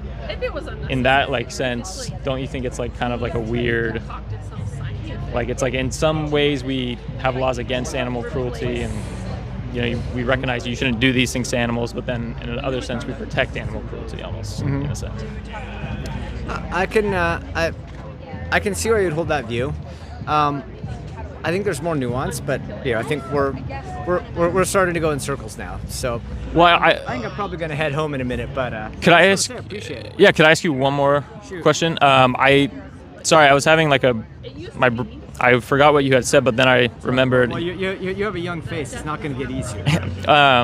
Yeah, not getting younger, but you had said that like humans are on a different like cognitive level, and that is true. Obviously, we have evolved more than any other species on the planet. We've gotten to a point, obviously, where we have, buildings and this society around us. But does that necessarily, like, does that mean might can make right? Because I mean, like, you could make the example, like, I keep bringing it back to this here specifically in the West. Like, people would be against, obviously, companion animals. They're on a lower cognitive level, but you'd ask most people here, I'd probably agree, we shouldn't farm them. Or like human babies, for example. I mean, they're on a lower cognitive level, but obviously farming them and harming them is like, that's not justified. So this is one for the books. So what you just told me is you are both I suppose being animal rights can be rights folks can be pro-lifers. I'm just not used to hearing it, but okay. Oh, I'm not pro-life. Oh, interesting. No. Okay. Well, all right. Well, so now I'd like you to explain this paradox to me. I wasn't talking about abortion. I was just saying like human babies, like that are already born. I'm saying that like aren't on the same. People, then they're just non-people. No, I'm saying that like if a baby's born, let's say, and they're let's say 2 years old, they're maybe not at the same cognitive level as like an adult human. When they're an infant, they're not at the same cognitive level either, and when they're preborn, they're not at the same cognitive level. But then they're non-people, and then they become people in your view. So I'm just saying, it's like let's I'm not here to do a pro-life debate. I'm just saying that everybody picks their hypocrisy. You have yours, apparently I have mine. Well, I mean, yeah. Again, this isn't a pro-life, pro-choice debate. I'm not pro-life. The example I was making is that, human babies, obviously, they're on a lower cognitive level. My point is, everybody draws a line. What? What are you demanding? Who's demanding abortion? Is he demanding abortion? Are you demanding animals be exploited? So how is he being hypocritical when he's not getting abortion? Well, okay, so. All right, we got the ganging up on me now. It's cool.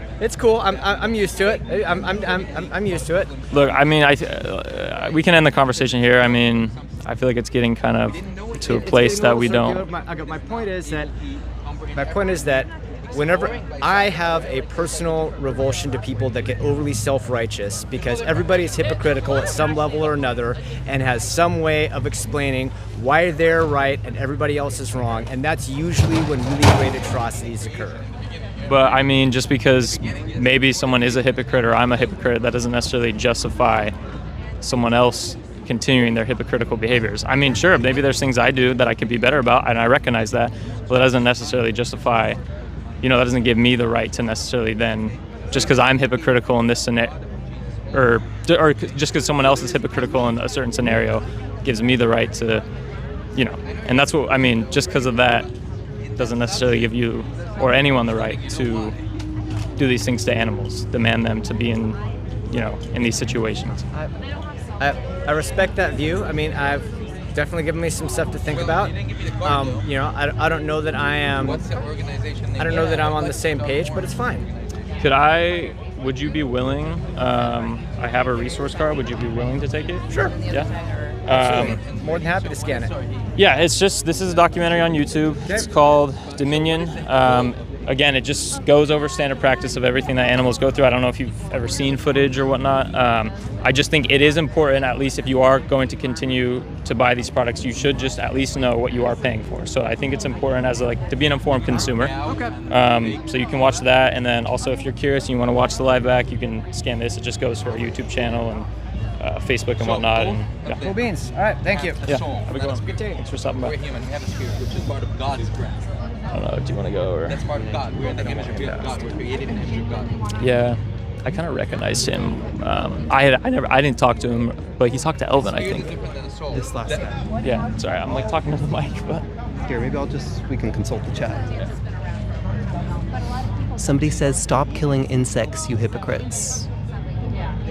We are not killing insects. They might be killed accidentally in the production of crops, but there are more insects who are killed in the production of all the crops that are fed to animals than would be killed if we simply ate the plants directly. Most of crop deaths, most of insect deaths are occurring due to crop deaths that are caused by animal agriculture that are being fed to animals. Sentient means that somebody is having a subjective experience, that they feel pain, that they suffer, that they have emotions and a personality.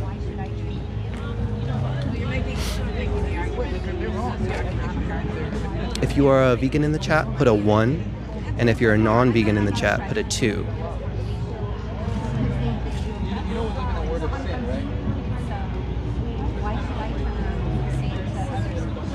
We are here at the Portland Saturday Market, the PSU Farmers Market. We're asking folks about animals and fairness. We're asking, is it fair to use animals in 2026 when we have another option?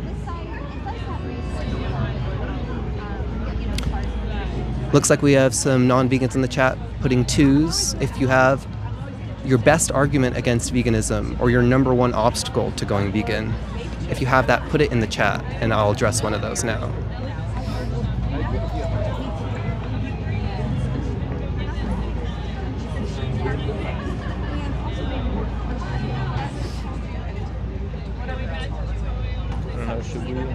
Should we sign? Should we try and get do you want to? Yeah, I can go. I think so. Somebody says, love bacon and eggs and steak. Does the pleasure you get from those products justify the consequences that happen to animals for them to be produced?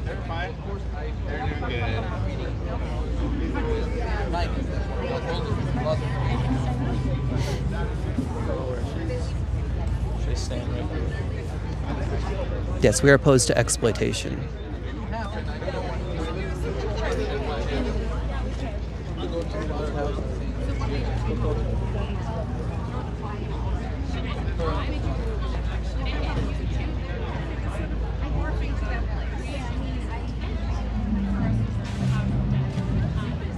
The other option is a plant-only diet, as well as boycotting the other industries that exploit animals, such as the zoos and rodeos and aquariums, as well as boycotting leather, fur, wool, cashmere, all of these exploitative fabrics that are really nothing more than an animal's skin. Why would we use an animal's skin to keep us warm when we can just wear something else?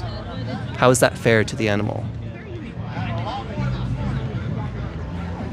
When you hunt someone, you're still using them for your benefit.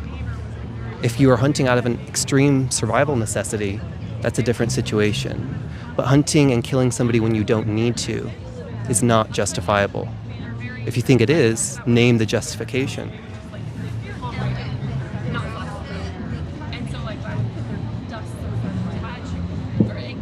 This coat's cotton, I believe. I check everything that I buy.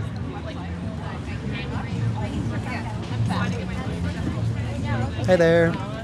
Have a few minutes?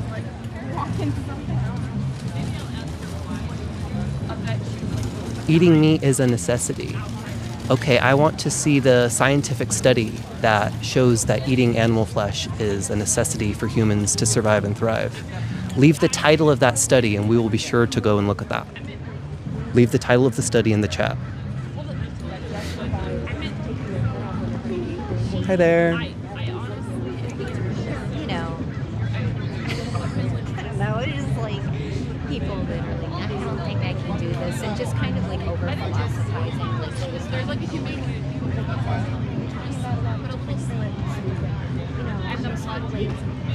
Social level, Does the taste pleasure you get from eating a piece of a cow justify using and killing the cow? Does the pleasure you get from consuming them matter more than the animal's entire life? Would you accept that same standard for dogs, excuse me? Would you eat dogs if it provided you pleasure? Would that be a good enough reason to take everything away from the dogs?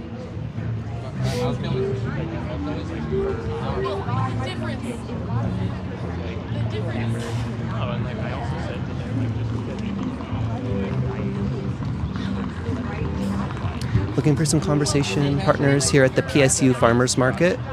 We're talking to people about fairness and animals.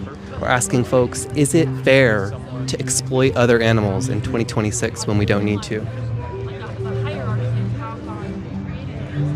What's the difference between the dog and the fish that makes it okay to use and kill the dog? Or excuse me, that makes it okay to use and kill the fish, but not the dog? What makes it okay for the fish, but not for the dog?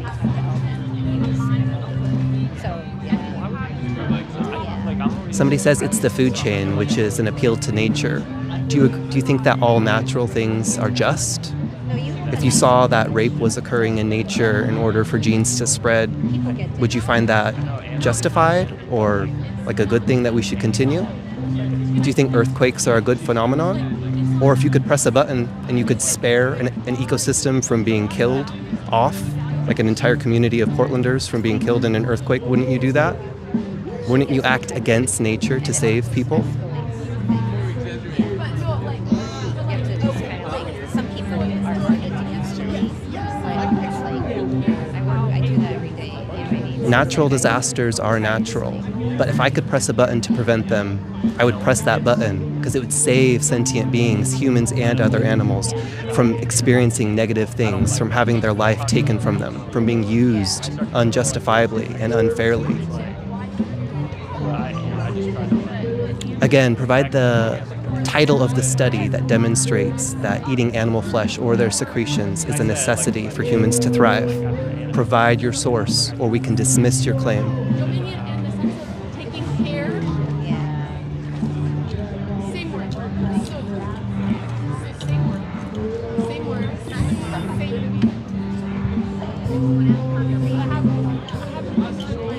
How's the chat? Chat is going okay.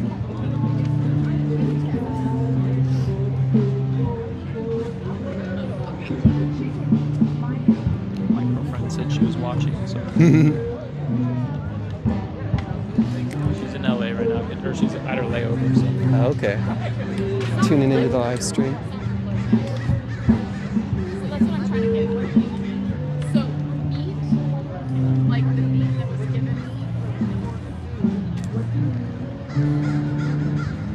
I love humans and I eat human steak. That means you're a cannibal. If you don't believe in human rights, then we're not trying to reach you. Oh my goodness. If you don't believe that humans shouldn't have everything stolen from them and be chopped up and made into a burger, then we don't have a conversation to have.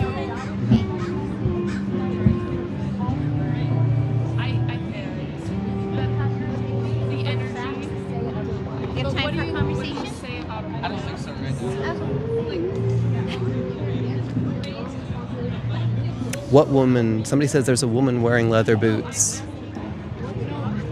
I think you're talking about Anna, but she is not wearing leather boots. It's a misidentification of the texture. We are at the PSU Farmers Market in Portland. It's Saturday, and we're asking folks if it is justified to exploit other animals in 2026 when we have another option. If you think it's justified to kill animals when we don't need to, put a 1 in the chat. Or if you think it's unfair to kill animals when we have another choice, put a 2 in the chat.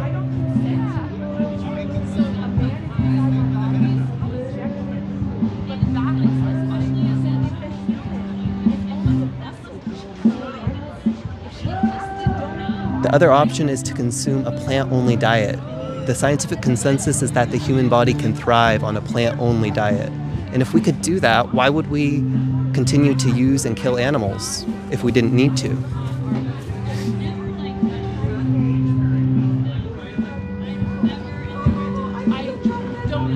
Hi there.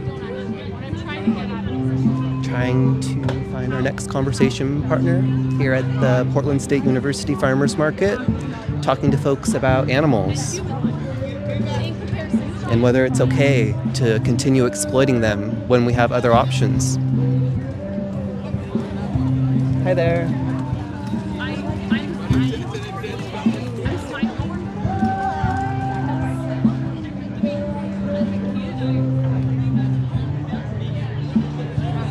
If you found out that dogs tasted extremely delicious, would that make it more fair to use or kill them?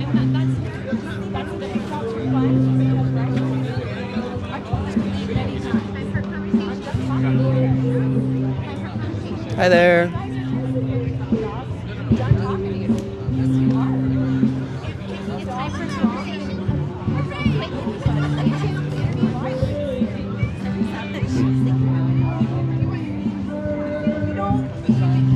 So you would give money to a dog farm that was abusing and chopping heads off of dogs when you could have just ate something else and thrived?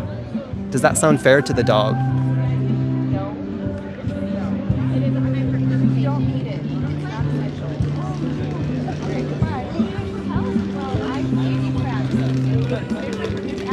Hi there. Have time for a few questions? I hear you. Someone said they had social anxiety, and we understand that.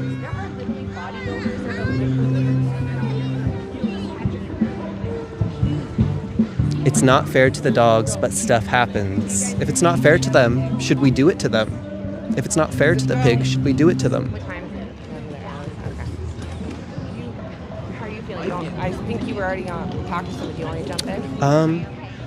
Maybe like one or couple minutes, and then I'll see if somebody comes, and then I'll pass off. Hi there. I have a few minutes. Oh, I mean, it's hilarious to me. So I'm like, we don't demand that. I'm not demanding.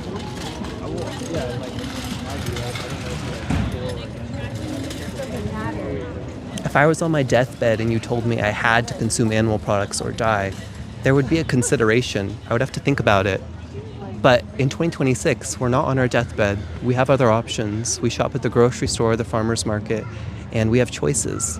When we have an option not to use and kill other animals, why wouldn't we?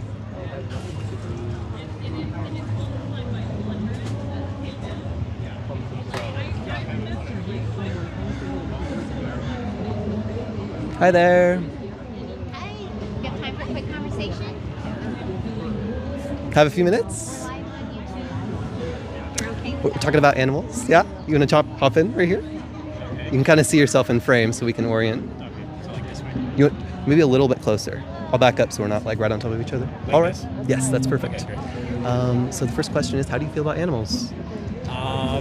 I don't know how I feel. I guess it depends on which animals. Humans, like canines, primates, like what. Oh, but you would consider humans animals. Of course they are. Right. There's some people we talk to who are confused about that. That's interesting. Okay. Probably not very educated.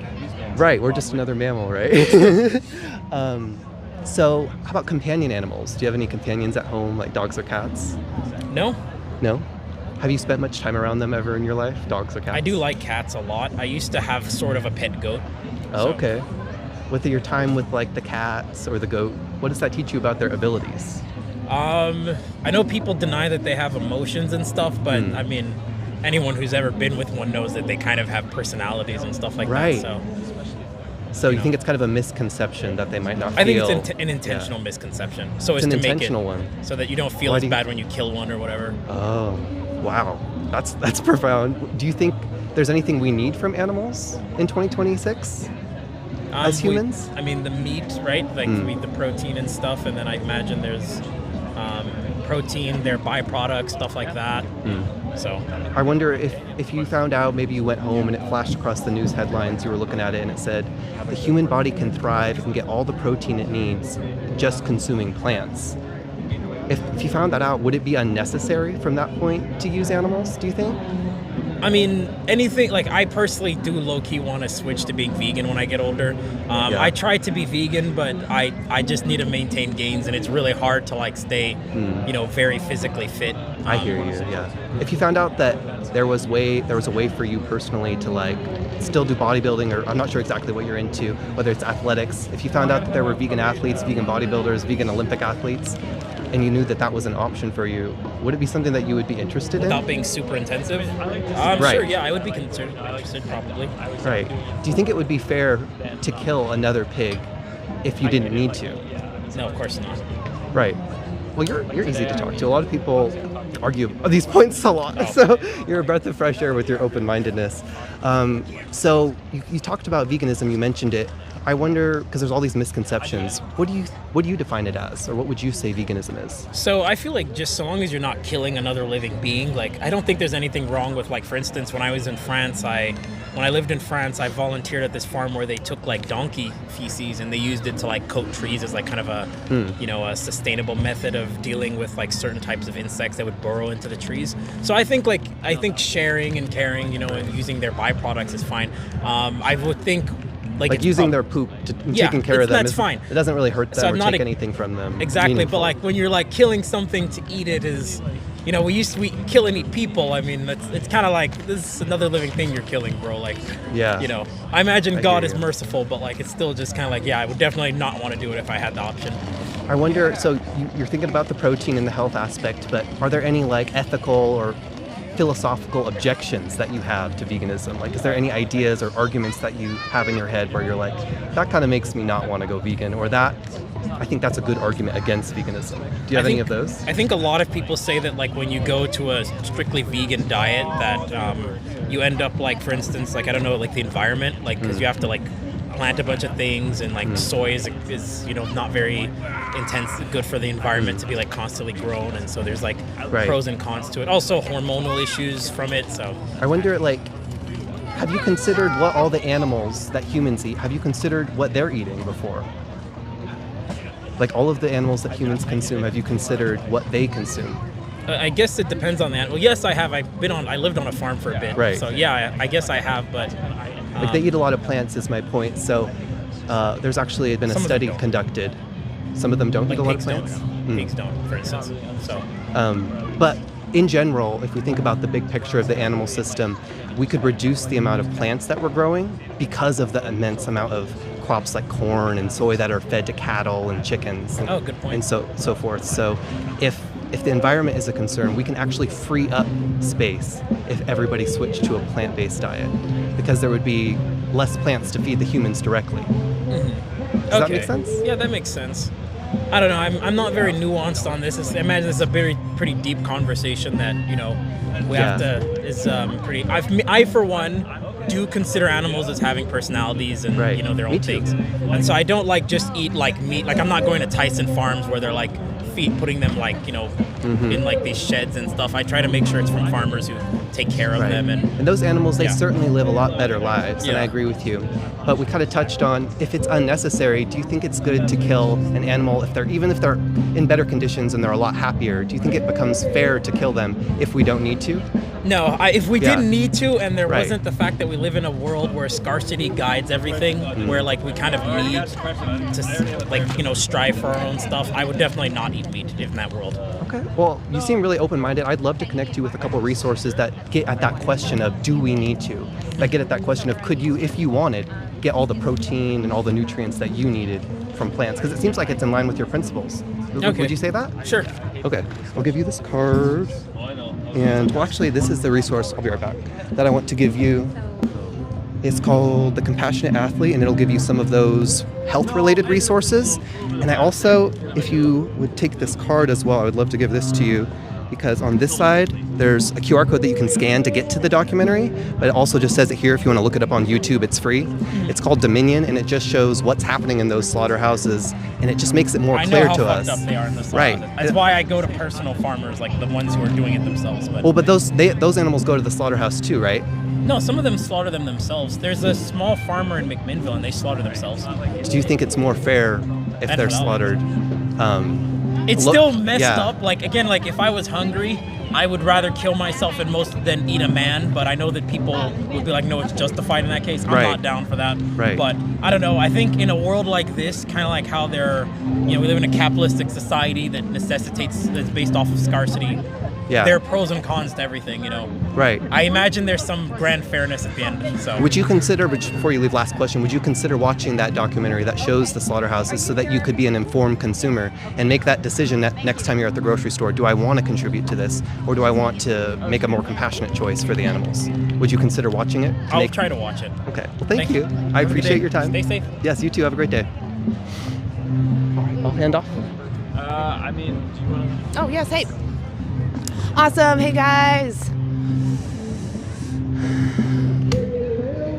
Yeah, like, wait. Yeah, exactly. If it's about that they just have high numbers and that's a benefit, that is not a good reason to enslave somebody, because then you could say the same thing for human slaves. Well, when you eat lambs, you're literally eating a baby, Is that moral? Does that sound right?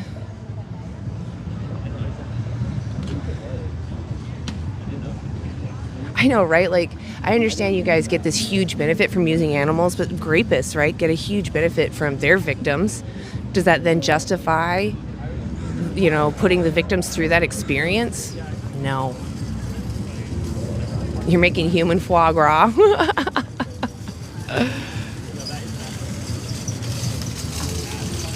Okay, Lion King, go ahead and yap all you want. Yeah, well, while you're at the grocery store, you can actually just get plants. You can get vegan ground beef. You don't have to use animals.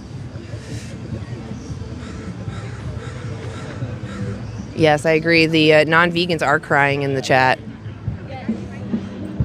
Oh my God, what is with the abortion question today, you guys?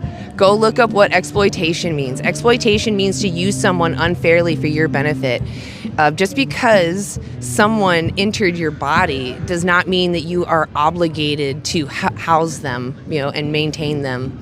If someone's in your body and you don't consent, personally, I think you can eject them. That's your personal right, sentient or not.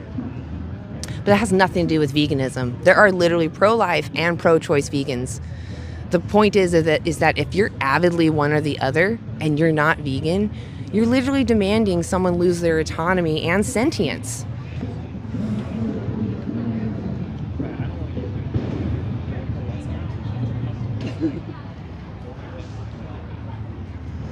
Well, the more that you keep hanging out in my chat talking about what you're going to do, the more I'm going to keep talking to people about veganism. Actually, eating animal flesh is indicated to actually cause colon cancer or other cancers. In fact, processed meat is a class 1A carcinogen on par with cigarettes. So that's like hot dogs, sausage, bacon, all of those things. They are one of the leading causes of heart disease, or they at least have they have evidence that they cause cancer. And then red meat is a 2A carcinogen, which means that it's very, very probable that it causes cancer as well.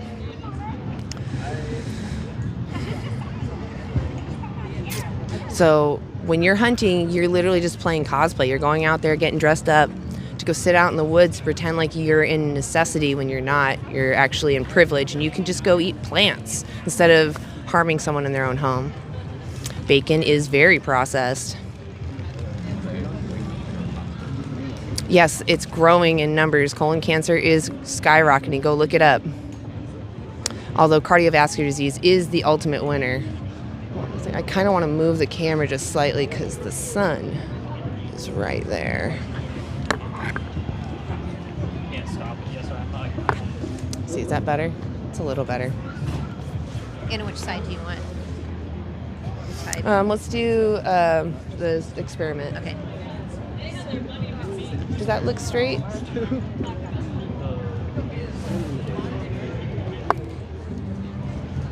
There we go. That looks better. Tripod was like trying to wobble over.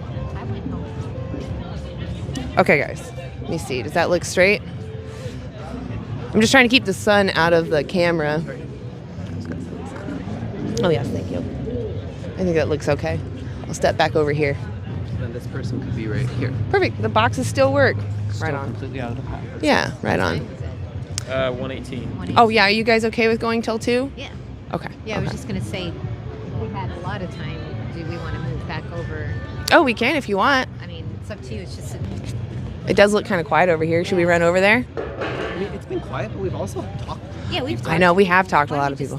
Okay. I was like, the only issue is we got to move everything. But next week.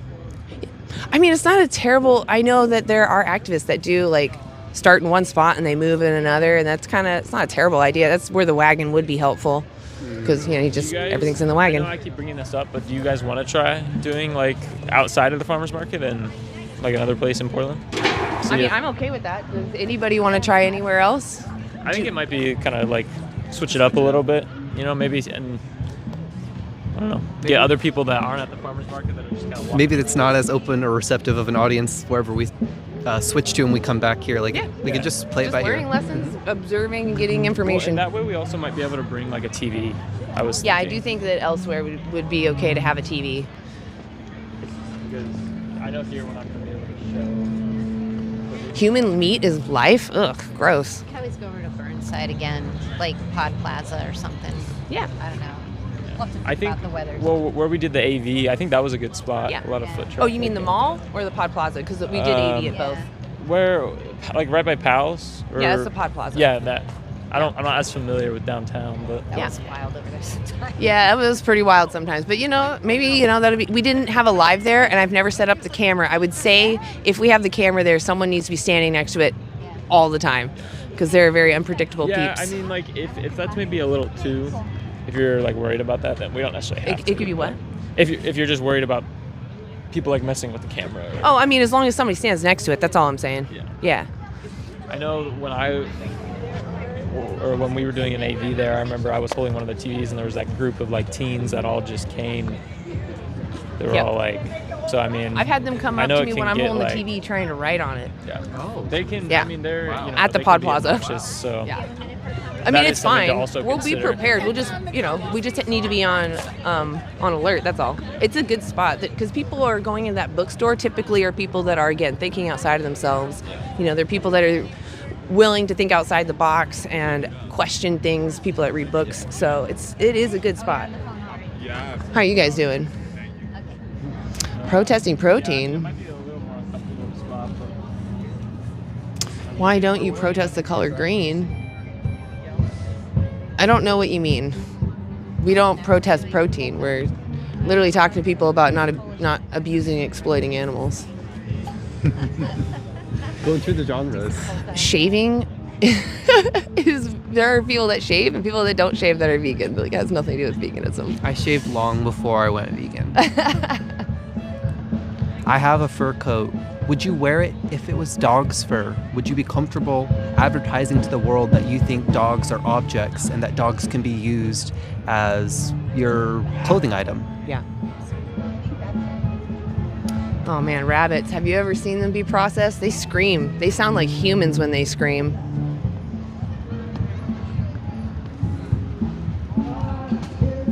What if it was human skin? Why don't you make jackets out of human skin? We could remember our loved ones, right? Get them all stuffed. I don't know why we don't do that to our loved ones if we want to still see them and it's a sign of respect. Yeah, I would feed a dog plants. There is vet certified vegan pet food for cats and dogs. Yes. If you could just feed dogs plants and spare pigs and chickens and other animals from being killed so the dog could sustain their life, why wouldn't you choose the plants?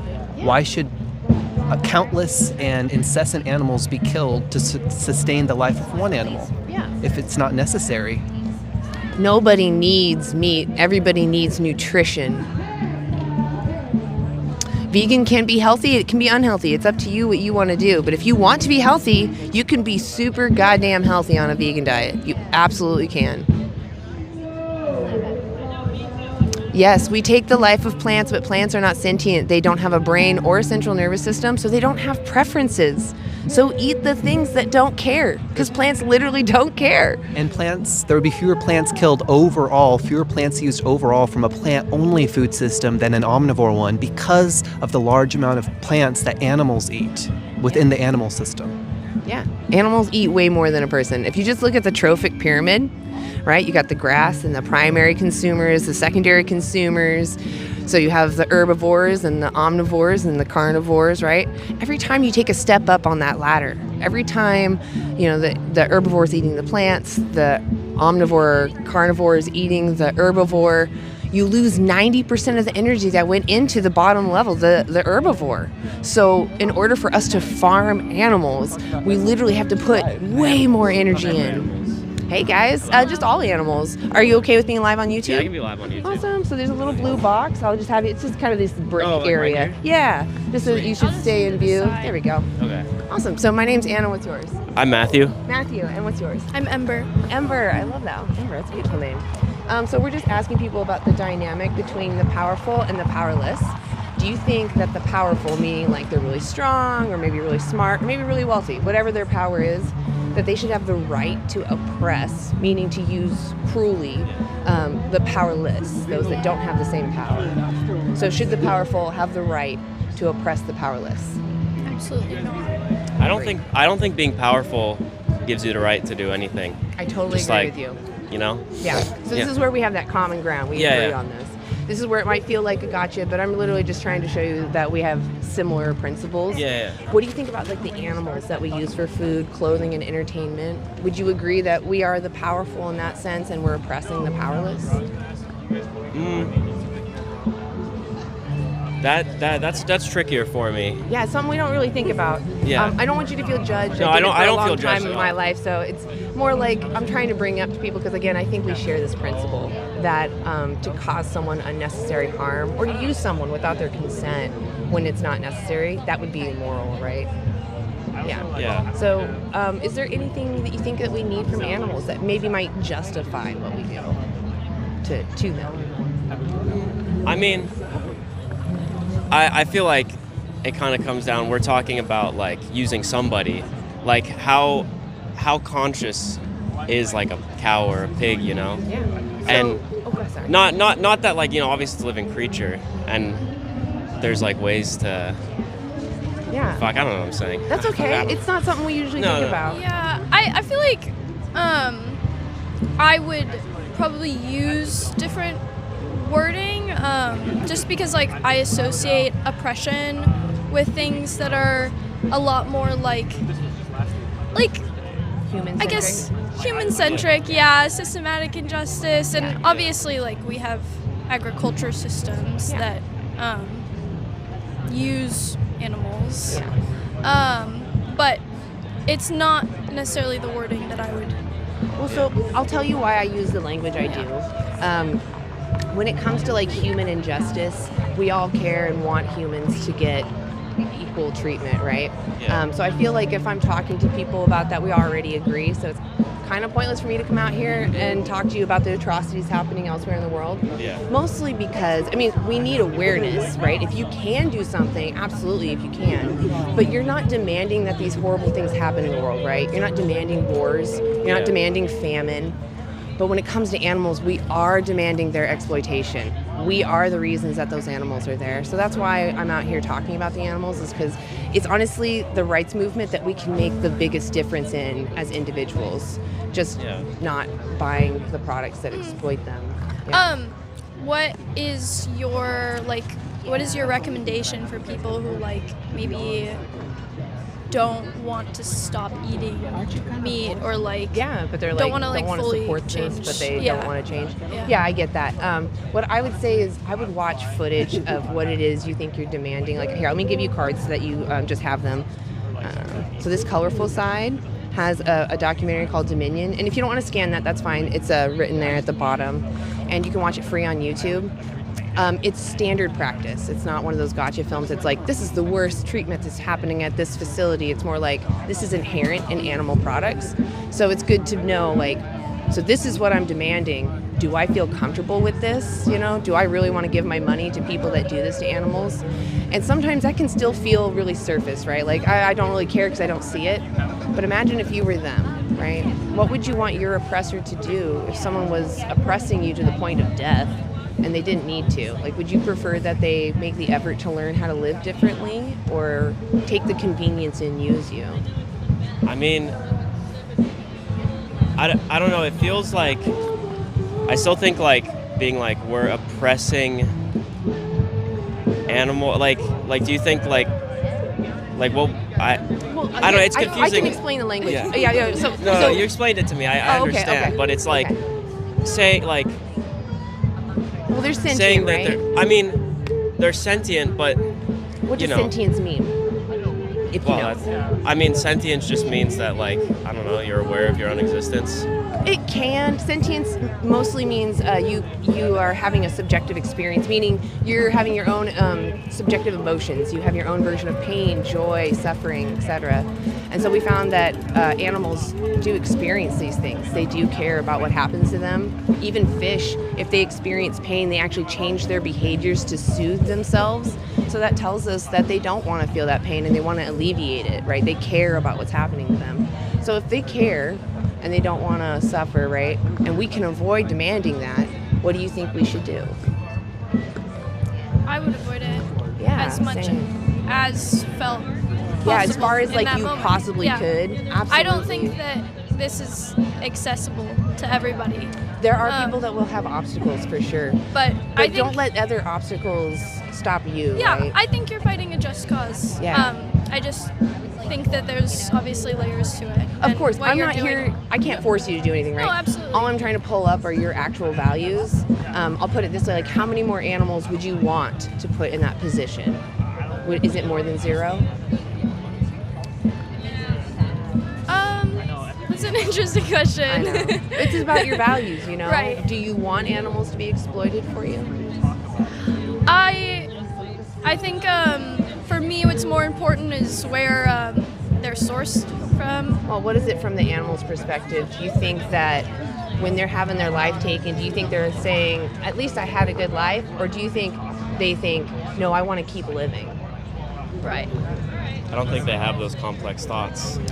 So I would encourage you to watch slaughter footage because they often are very aware. Like, for example, cows can smell stress in urine, and they can smell long distances, sometimes even miles. So, I mean, when they're in a slaughterhouse and they're around all this strange stuff and loud noises and cows constantly mooing, there's stress. So they know there's something stressful going on. They're more aware than we know. I Yeah. agree with that. Could I ask you one last hard question and I'll let Sure. you go? Unless you had a question for me. I didn't mean to actually cut you off. So would you guys be willing to watch that documentary, the one I showed you on the colorful side of the card? I may. Okay. Well, again, I just want you to consider it from the victim's perspective. What would you want your oppressor to do? I understand they don't think in complex thoughts, but if a human, right, was unaware of their exploitation, it would still be immoral to do that to them, right? Yeah. Yeah. Well, I appreciate you guys stopping by. If you guys want to watch the live again, on the other side, you can find us, the black and white side, or you can look up anti-animal use on YouTube and watch it back. Yeah, thank you guys for stopping. You have a good day. I do feel like that was an honest conversation. That was good. I probably won't. I got that out here. I can keep going if you guys don't. Do you want to still take a break? If you want to. Maybe I'm hoping it's not long, like a Yeah, shorter yeah, one. yeah. Just go straight to the point. I'm Yes. an animal rights activist. Do you think that animals deserve rights to not be treated like an object? I don't know, that's the fastest one I've heard. Yeah, Chip can be pretty to the point. I feel like it's giving me Chip. Do you want fair or the other one? That's fine. The fair? I usually do social experiment, but like I don't do know. too. If you don't get someone, we can switch it out. Yeah. I love seeing everyone carrying these giant cabbages. Oh wow. Good for them. I kind of like, I wanted to talk to the chat a little bit. So there's this guy that, actually, let me kind of like pan over real quick. You can kind of see. Oh, loosen onions. Actually, can you stand where I would be? Oh shoot. That looks straight to you? Maybe slightly like that. Oh, I think that's pretty good. Is that good? I think that's pretty good. If it'll stay. Yeah. We are at the PSU Farmers Market, and we are asking people about animals and fairness. Our sign says fair/unfair, and it asks, or fair or unfair, test yourself now. We're asking folks, is it fair to use and kill animals in 2026 if we have other choices? You can answer chat too if you want for a bit, because I just had the conversation.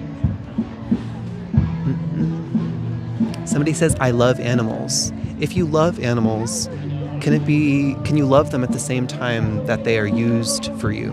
Can you love them and exploit them too? Does that make sense to you?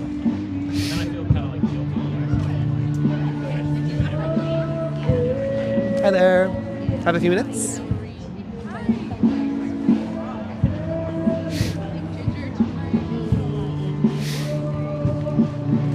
Loving both of their outfits. Like that one is like, I'm going out, and that one is like, I'm comfortable as hell. Little different vibes Exactly. going on. Both Yeah. looking fly as hell though. Hi there. I love the camera. Cheeseburger is good, somebody says. Does the pleasure you get from eating animals justify using and killing them? Hi there. I'm so excited.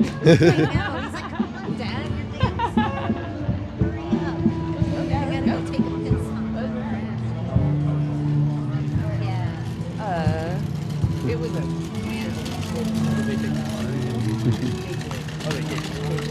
Hi there.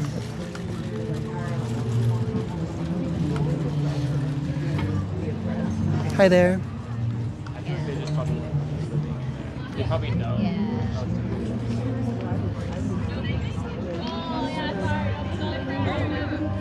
Hi there. Do you have a few minutes? We're doing a social experiment.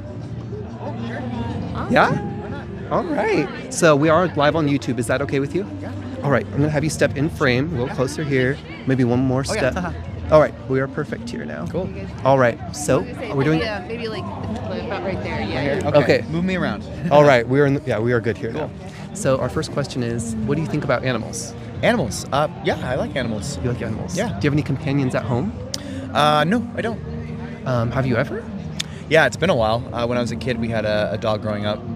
And with the time you spent with the dog, I wonder, what did you learn about their abilities to feel? I mean, I think that humans need animals, specifically dogs, more than the other way around. Okay. I think animals, especially dogs, really bring out the best in people. I agree. Oh, certainly for myself. I wonder, do you think dogs have personalities? Oh, absolutely. Yeah. Do you think they suffer? Oh, yeah. Do you think there's a difference between, say, a pig or a fish and then a dog in their ability to suffer? Yeah, I mean, I'm sure there's a difference. I would say dogs tend to be more social than like a pig. Well, pigs can be pretty social, but like fish probably aren't so social. Well, about the suffering, do you think that they both share this capacity to suffer, the dog and the fish? Yeah, I mean, I think all living things have an ability to suffer. I think there's an element of sentience. Sentience, yeah, that's the word. Sentience, yeah, thanks. I think there's an element of sentience for all living things, even like plants. Do you think there's a difference in the sentience of like a carrot and a dog, though? Yeah, I mean, there's definitely a difference. Like, right. You know, a dog's gonna. I was just watching something. Do you know who Hachi was? Hachi, I'm not sure. Yeah, it was just like a dog that I guess like his. Oh, it's ringing some bells already. Yeah. So I guess he would like wait at the station for his owner. Well, the owner ended up passing away, but for 7 years, Hachi still waited. And I guess they made a movie about it with Richard Gere or something. Right. I just saw something about it yesterday. Right. So very emotionally complex, that dog. Oh yeah. Right. Oh yeah. Do you think there's anything that humans need from animals for like clothing or entertainment or food in 2026? In 2026? Yeah. Yeah, I mean, I think so. I think in a lot of ways humans use animals, you know, dogs are much more domesticated, so we don't eat dogs, of course. Right. But I think that in a way, like, we definitely use animals for a sense of food. I wonder, do you think we have other alternatives within the realm of food at grocery stores and markets? Oh, yeah. That we could choose instead of animals? Oh, absolutely. I mean, Portland's very vegan friendly, so there's options for that, like, you know, eat beans or something else. Right. I sort of kick myself because, like, I love meat, but at the same time, like, I also love animals, and, like, I should probably go vegan, but I just... Do you feel like there's a conflict there, do you think? Oh, yeah, for myself, yeah. I wonder if you know that the animals suffer and you know that you have other options, do you think it could be fair or justified to use or kill the animals? Oh, I don't think it's fair. That's why I kick myself sometimes. Like, I love the taste of meat. Like, just today I had like a pizza and there was like some chicken on it. It was delicious, but at the same time, it's like, does this chicken deserve to die? Probably not. I wondered, like, do you think vegans stop consuming animals because of the taste, or do you think that there's another reason? I'm sure it's more along the lines of just like feeling like that animal doesn't deserve to die, and so they want to stop doing that. But I'm sure they probably enjoy the taste of the non. To go back just a second, when we've been talking about veganism, but what would you say you would define veganism as personally? Just nothing that's an animal product. So even eggs would be something that a vegan would eat. Right. Yeah, we're defining it here precisely as like a principle against using other animals where we can. So we would rather watch the nature documentary than go to the zoo and support the animals being confined. Yeah, zoos are a hard one too. Right. Or we would rather pick up the cotton shirt rather than the wool shirt. Sure. Because, the animals are exploited for the wool. Or with food, we would rather pick up the tofu or the can of beans rather than the piece of the animal. Right. I wonder, do you think making decisions like that, would it be in line with who you are? I mean, that's kind of going back to what I said about kicking myself. Like, I haven't done anything consciously to make that change, but it's something that I struggle with sometimes, to be like, I probably should go vegan just because it's like I love animals and I don't want to cause them any harm in a way by eating animal products. Right. Like, it's what giving would you say, like, your support. biggest obstacle would be for you personally? Just being a picky eater and kind of a laziness. Like, texture is really big to me, and I just don't like the texture of a lot of vegan food. Like, tofu is just really weird to me. Yeah, I can relate to that. I actually didn't eat tofu for like the first several years of being vegan because I was like, right now I'm starting to get into it a little bit because I'm cooking it in some different interesting ways. Right. But if you found out that you could find textures that were appealing to you and that you weren't revolted and you could get choices that spared animals from being used for you, would that be in line with who you are, do you think? More so, yeah. I wonder, have you ever witnessed, maybe not with your own two eyes, but like in person, but in a documentary, for instance, have you seen what happens in slaughterhouses as like standard practice? Yeah, I mean, I've seen some of it, and it's even hard for me to just watch because it's like, I guess this is totally different, but like, I just remember some people had posted Charlie Kirk getting assassinated. I don't like the guy, but like, it's just like, I don't ever want to watch that kind of violence. Right. Like, I mean, just like even silly movies like Deadpool. Like, I couldn't watch Deadpool. 'Cause I share your opposition to him, but but like witnessing violence can be traumatic. Like obviously. Even if it's just social and emotional. Like, I'm a bit of a therapist, and so like when I work with people, even if it's not a physical element of violence, but like bullying, like I was bullied growing up, and so just that. Oh, it's okay. Like, it's just part of my experience. But like just seeing those kind of things, like even if it doesn't have to do with like a physiological violence, even if it's like a social, emotional, or spiritual violence, it's hard to watch and witness. I wonder if you had to witness it each time, or perhaps maybe if you had to do it yourself. Right. Would that change your motivation? Would you say, I should go vegan? Again, that's part of the conundrum that I'm in, is that it's like, I hate guns, and I think a lot of people in Portland probably do. But then again, it goes to like, if I like animals and I want to eat animals, it's going to take maybe a gun or a knife or like at a butcher house. Right. So that's, again, going back to that kind of conundrum. Would you do it yourself, do you think? Absolutely not. And that's I understand that's where there's a bit of, not a bit, but there's a big inconsistency for myself. I was in the same boat about 5 years ago. So you said you would be interested in maybe getting a resource. I wonder, because if you saw it and you were able to connect with kind of the process to the end product, I wonder, would that stop you from consuming and exploiting animals? I don't know. I mean, I would probably, at least it would give me more thought. Right. But I think at the end of the day, like, it's just, this is where I'm inconsistent. Everybody has their inconsistencies. No one's perfect. Right. And I think that's probably just an area where, I was just thinking about this the other day. I was like, yeah, I should probably be vegan just because of, like, I don't like, I don't like people getting into trouble with each other or, other animals. And so this is a little bit more challenging question because there's a lot of people who don't know better, right? They haven't thought this through like you have so clearly. And it's hard to hold them to a standard. Right. But for you, it sounds like you know better. I wonder what stops you from doing better tomorrow and saying, or maybe I'm going to watch this documentary tonight and I'm just going to dive in and maybe it's a little overwhelming, but I'm just going to eat plant-based tomorrow. Right. I'm going to try again the next day and I'm going to see where it takes me. I wonder if there's anything that would stop you. I think it's just what it comes down to is laziness, and like it's not like something that I should be okay with, but I guess what it just comes down to is like I don't have the time. It's not that I don't have the time. I'm not making the time to do it. I wonder, like, when you're weighing it out in your head and you're thinking about the animal's life and their suffering, And what was, you said it was laziness, in your personal, laziness. Sure. What do you weigh as higher within your principles? The animal's life or the inconvenience? Maybe that's a better word. The inconvenience and ease. Yeah. I mean, to be honest, at this point in my life, it's just the inconvenience. Like, I mean, the animal's life is important, and then... Like, in the future, would you prefer to be able to say, I choose the animal's life over my own convenience and ease? Yeah, I mean, I do, and I think in a lot of ways, like, I don't have my own dog, but I do have a neighbor that I do some working with, the therapy I kind of mentioned. And so my neighbor and I will go on walks, a couple So you're already, times a like, day. starting to enact this principle. Sure. Right. Okay, well, I would love to leave you with a card that connects you with that resource. Yeah. It did change my life, I'll be honest with you. Oh, yeah, great. Just like witnessing what happened can be very impactful. Yeah. You can scan the QR code, Okay. which takes you to a whole bunch of resources, but if you're a little bit worried, I know some people scam with QR codes. Yeah. You can also just look up Dominion on YouTube. Okay. And again, it's not showing like worst practices and horrible events. It's just showing the standards, and it allows folks to move forward as an informed consumer. And it allows you to say, do I want to continue having this done for me? Because there's a certain amount of animals that are sent to the slaughterhouse for each of us personally if we use animals. So it just gives you the opportunity to say, do I want this to happen to me? Or do I want this to happen for me on my behalf in the future? Because we can't judge our past, right? Like, we just learn and keep doing better. Yeah. Yeah. Yeah, cool. Well, thank you so much for listening. Thanks for your time. Have you lived in Portland long? I'm actually in Battleground. I'm a little bit north. Oh, yeah, I know Battleground. Not my favorite place. Not the most inclusive. I'm sure you might know a little bit about that. Yeah, just making sure this is... Oh, it's my friend Allison. All right, I'll let you go. Well, Yeah, thank what's you your so name? much for your time. I'm Cooper. Cooper, Brian. It was nice to meet you. Yeah, thank you. Have Bye. a wonderful day. I'll hand off to somebody. Yes, thank you. Hey, another great combo. How's everyone doing? Ooh, the sun is right in our eyes. I don't like that. Oh, how are we gonna fix that, guys? The tree shadow has moved. Shoot, I don't like, maybe I can move the camera. Let's see. There we go. Like this direction?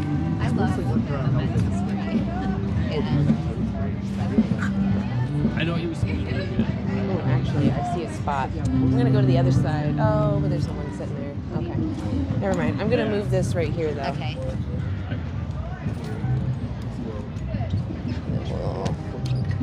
Let's see. I'm gonna angle it more in here. All right, I guess. well.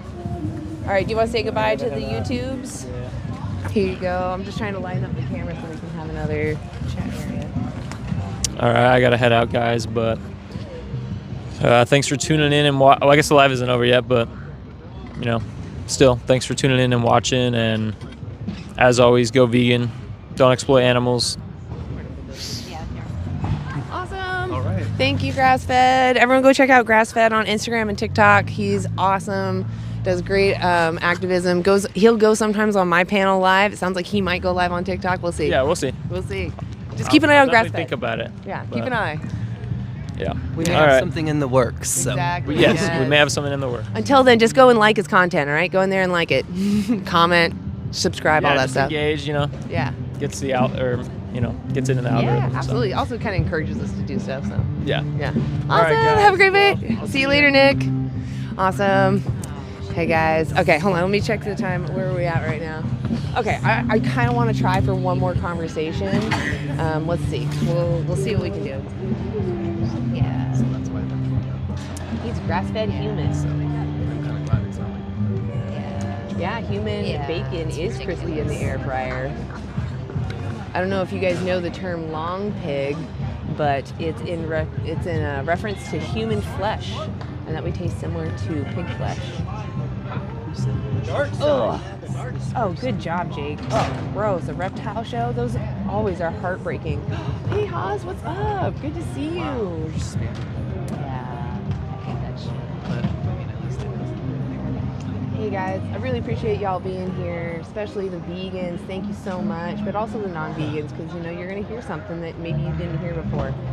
If you're not vegan, type a 2 in the chat. If you're vegan, type a 1. Ooh, I flipped it on you there. Will you be able to keep track? Will you be able to keep track? Yeah, let's see what kind of demographic we got flowing right now, guys. I really appreciate y'all being here. Make sure you're tapping the screen, share, like. Yes. Hey, Axel, I see you. Yes, okay, we got some ones, some twos. Okay, twos, the non-vegans, listen up. I need you to tell me, because I'm so curious, and I know all the vegans are curious. Tell me why you're not vegan. Keep it short, because the chat's going to move fast. But tell us why you're not vegan. There's a ton of vegans in the chat who might be able to help you get over this obstacle. Let's get some conversations going, guys. Let's go. All right. Hopefully one more. It's okay if we don't, but we're aiming for one more. One more. I love your cabbage, by the way. It's beautiful. I gotta say, chat, some of you might know the reference, but some of you were saying that cabbage is disgusting, and I was like in the chat being like, cabbage is king. Maybe 5-10 minutes. Anybody want to answer some questions? We're live on YouTube? No, that's okay. But I swear to God, I keep seeing people with these giant baby cabbages. I say baby like they look like a human baby because they're so big. Take like... Okay, no worries. Yeah.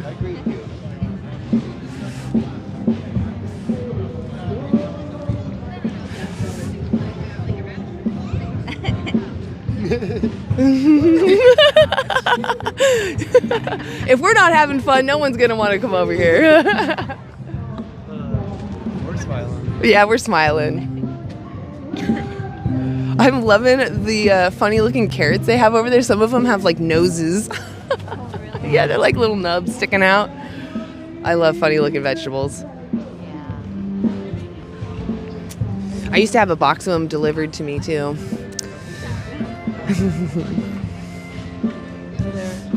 A few minutes? All right.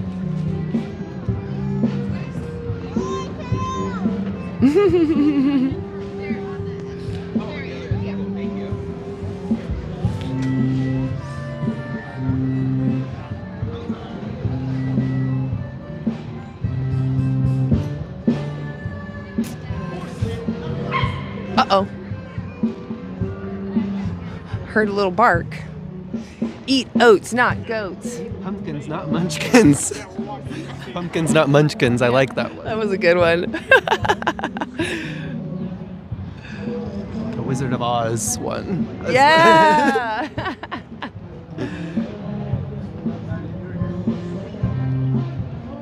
Yeah, there is vegan dog food. PETA is actually for the ethical treatment of animals.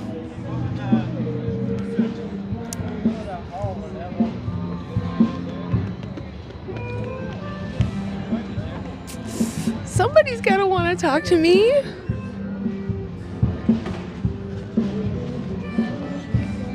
Hi. Hey, do you guys want to share your opinion? All right.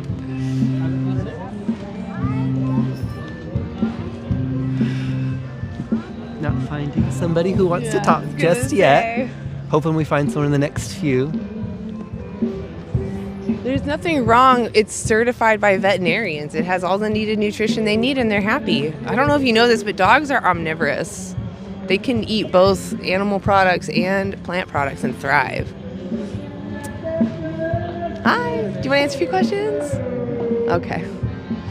We can talk about the jacket. Oh, see, I know. Stuck on their face, like I'm looking at their face, trying to read if they're going to stop or not. It could be fake too. You know, Right. You never know. That's the hard thing with the fake stuff. leathers. Yeah, you never can know. Hey. Come on. I know. Come on, someone. We're just ready to wrap. Just one. Just one. Hi guys. Do you have a minute? Share your opinion. We're talking about animals. 5-10 minutes, maybe. We have to get going. All right. Okay. All right. Enjoy the market. I could tell she was interested. Yeah. She was like, well, I'm curious. I want to know. She was a little bit more in a rush. But Yeah. That's all right. Come on, ladies. Be strong. Even if your man's pulling you along, if you want to know something, figure out the facts. Don't let him pull you around. Be an independent individual. You can have companionship and still be independent. It's okay. I'm not judging people that are, really close with their partners. I'm close with my partner too. We're just mostly teasing. Yeah, I'm mostly teasing.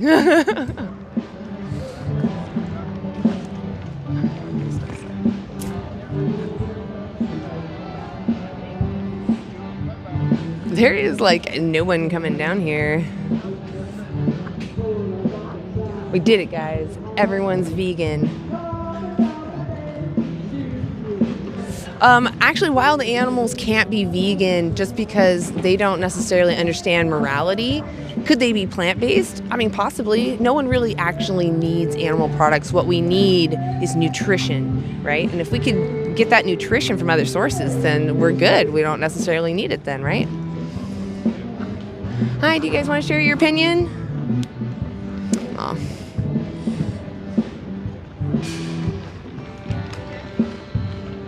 Hey. Hi. Do you guys have a minute to share your thoughts? Okay.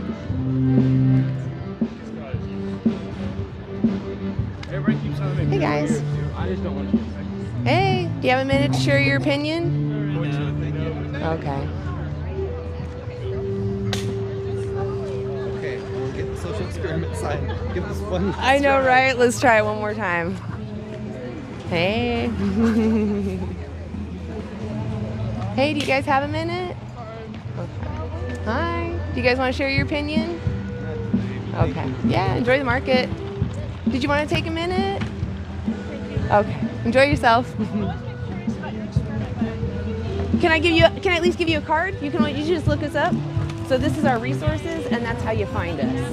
And you can like look us up on YouTube to watch the streams if you're curious. Okay. Yeah. Yeah, have a good day. Powerful versus the powerless. Are you interested? We're on YouTube. It's like 5-10 minutes. Okay. Not religious or If you feel uncomfortable, Okay. All right, yeah, exactly. Yeah. And if you feel comfortable to like just walk away. Like I don't want to make you uncomfortable. I'll have you step into frame though if you're okay with that. A little bit. Right there is perfect. Okay. And I'll put down our sign here. Awesome. Appreciate you stepping up. My name's Anna. What's your name? Audrey. Audrey? Mm-hmm. Lovely to meet you, Audrey. What brings you to the market today? Just the weather. Yeah, it feels good outside today. Mm-hmm. It's not so cold. Mm-hmm. It's lovely. So we're just asking people about the powerful and should they have the right to oppress, which means to use unfairly or to treat cruelly the powerless. So does the powerful have the right? No. I agree. This is where we have common ground. This is where it might feel like I'm trying to pull the rug from underneath you, but I'm just trying to show that we share principles, and we might differ in this area, and I'm just trying to understand your perspective. What do you think about the animals that we send to the slaughterhouse and use for food, clothing, entertainment? Would you agree that we're the powerful oppressing the powerless in that situation? I think it's different with animals, honestly. I think they should be treated well. Yeah.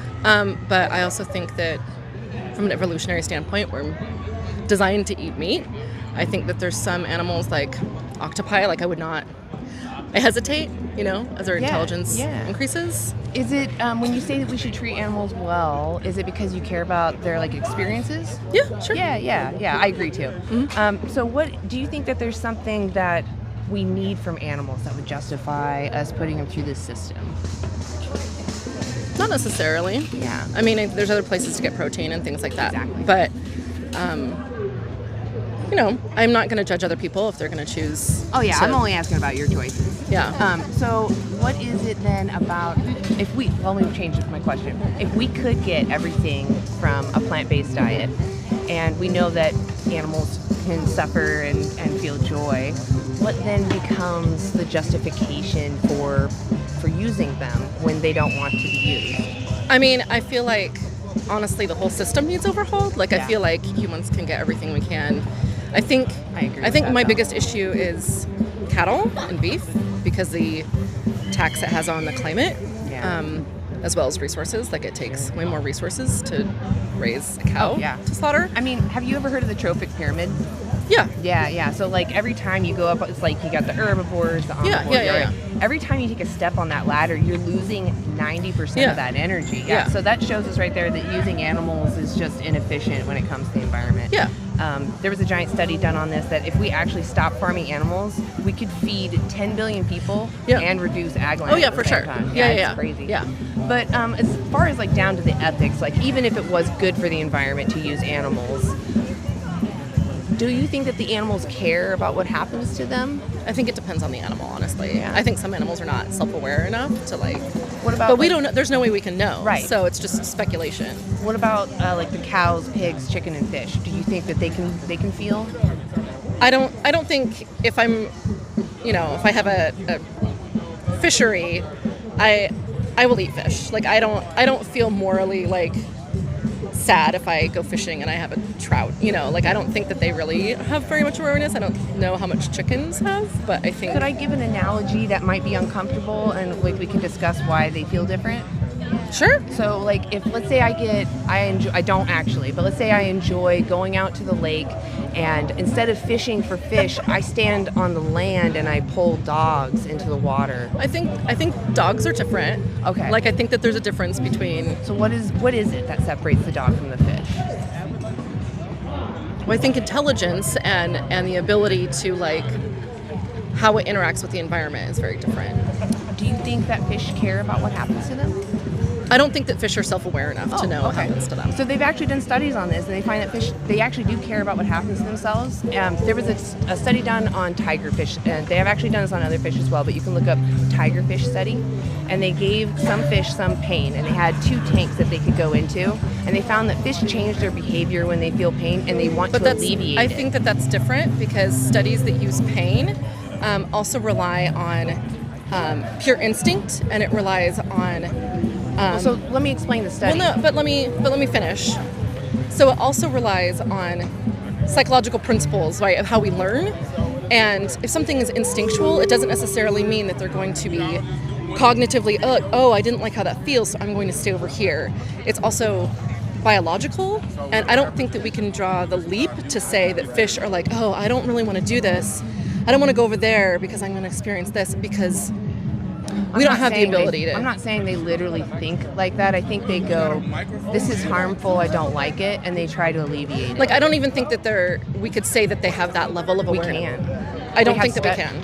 So there's actually 2 declarations of consciousness that you should go check out: the New York Declaration of Consciousness and the Cambridge Declaration of Consciousness. They have nociceptors. They react to pain in a way that shows that they are sentient. Right, not biological. No, but you're confusing like plants with I'm fish. not confusing plants with fish. Are fish sentient? We don't know how much fish understand. So we do not. We know that they're biological, and I would say self-awareness. Sentience is the ability to experience a subjective. We don't know how they experience it. So we've done studies. We don't know how they experience it. Okay, how do you know that a nonverbal human is sentient? How do you know? That is totally different. How do you know? And you're drawing. How do you know? That's totally different. Tell me how you know. Totally different. But you keep saying that you can't tell me how. I can't. Okay, you prove to me that we know exactly what those fish. We don't know exactly. We know that they're sentient. We know that they will avoid things that might cause them pain because biologically they have some sort of instinct. If I was to grab fish out of the water and I just start slamming them on the ground, I'm not going to eat them. Is that moral? I don't think that causing any sort of damage to any living thing for no reason. So if I went up to that tree and I was just kicking the crap out of that tree, you'd feel the same anger as if I was to pull fish out and just beat them on the wall. The bark from that tree, yeah. I start stripping the bark from that tree. You're going to feel as bad for that tree as you would for a fish that I'm beating? I really hope you're not serious. I would wonder why you're doing that. What if I was peeling the skin off of the fish? Would that be the same as peeling the bark off of the tree? I think it depends on the fish in the tree, honestly. Any fish out of the water that is sentient, I peel their skin while they're totally sentient and not unconscious. You keep using the word sentient, and they are sentient. There's scientific evidence. Well, that's your opinion, and your my opinion is different from science. I gave you the Cambridge Declaration of Consciousness. That's not a proof. Yes, it is. Those are thousands of studies. Do you know how do you prove? You don't even know. Can you stop talking for just 1 second? No. Okay, goodbye. Goodbye. Good job exploiting animals. Goodness.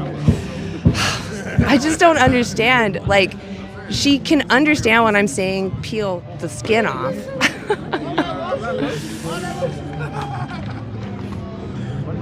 Exactly. Anyway, I appreciate y'all being here. Let's see, where are we at with time? I didn't mean to complain. I shouldn't have. I was appreciative that she came up for the conversation. That's all I can ask. I actually do expect people, though, to learn about the ethics, and this isn't her, this is just everyone in general. But when you learn about the ethics, take a second. Oh, I didn't know that. I'm going to look into that, right? I've had someone challenge me, tell me, hey, that product you're using is direct exploitation. And I was like, oh, I had no idea. I will look into that. Thank you for telling me, because that's like telling me my fly is down. I don't want to support exploitation. If I was exploited, I wouldn't like that, so. Awesome. We're going to wrap up, guys? Yeah. Call it a day? Okay, I'm going to hold up one sign, and then we can say goodbye. Thank you guys for being here. Really, step back a little bit more, just so we can all get in there. There we go. Sun's really okay. Nice. So really appreciate y'all being here. Anti-animal use is going to call it a day for now. We had some really good conversations. We had some really challenging conversations. But you know what? The challenging ones are good because then we learn from them. How am I going to be better next time? Yes. Thank you to the vegans in the chat. Thank you to the mods. We'll be back next week. We'll be here. We're going to try to have some more conversations like this. And we're going to be here until animals are liberated, until animal use is obsolete. Yeah, absolutely. Yeah, thanks for being here and witnessing us just trying to make some change and actually have people kind of like consider animals, instead of just, not considering them at all in their daily life. Blindly exploiting them. Yeah. So thanks for being vegan. Yep. Appreciate y'all. Okay, I'm going to play my little outro, but thank you guys for all being here.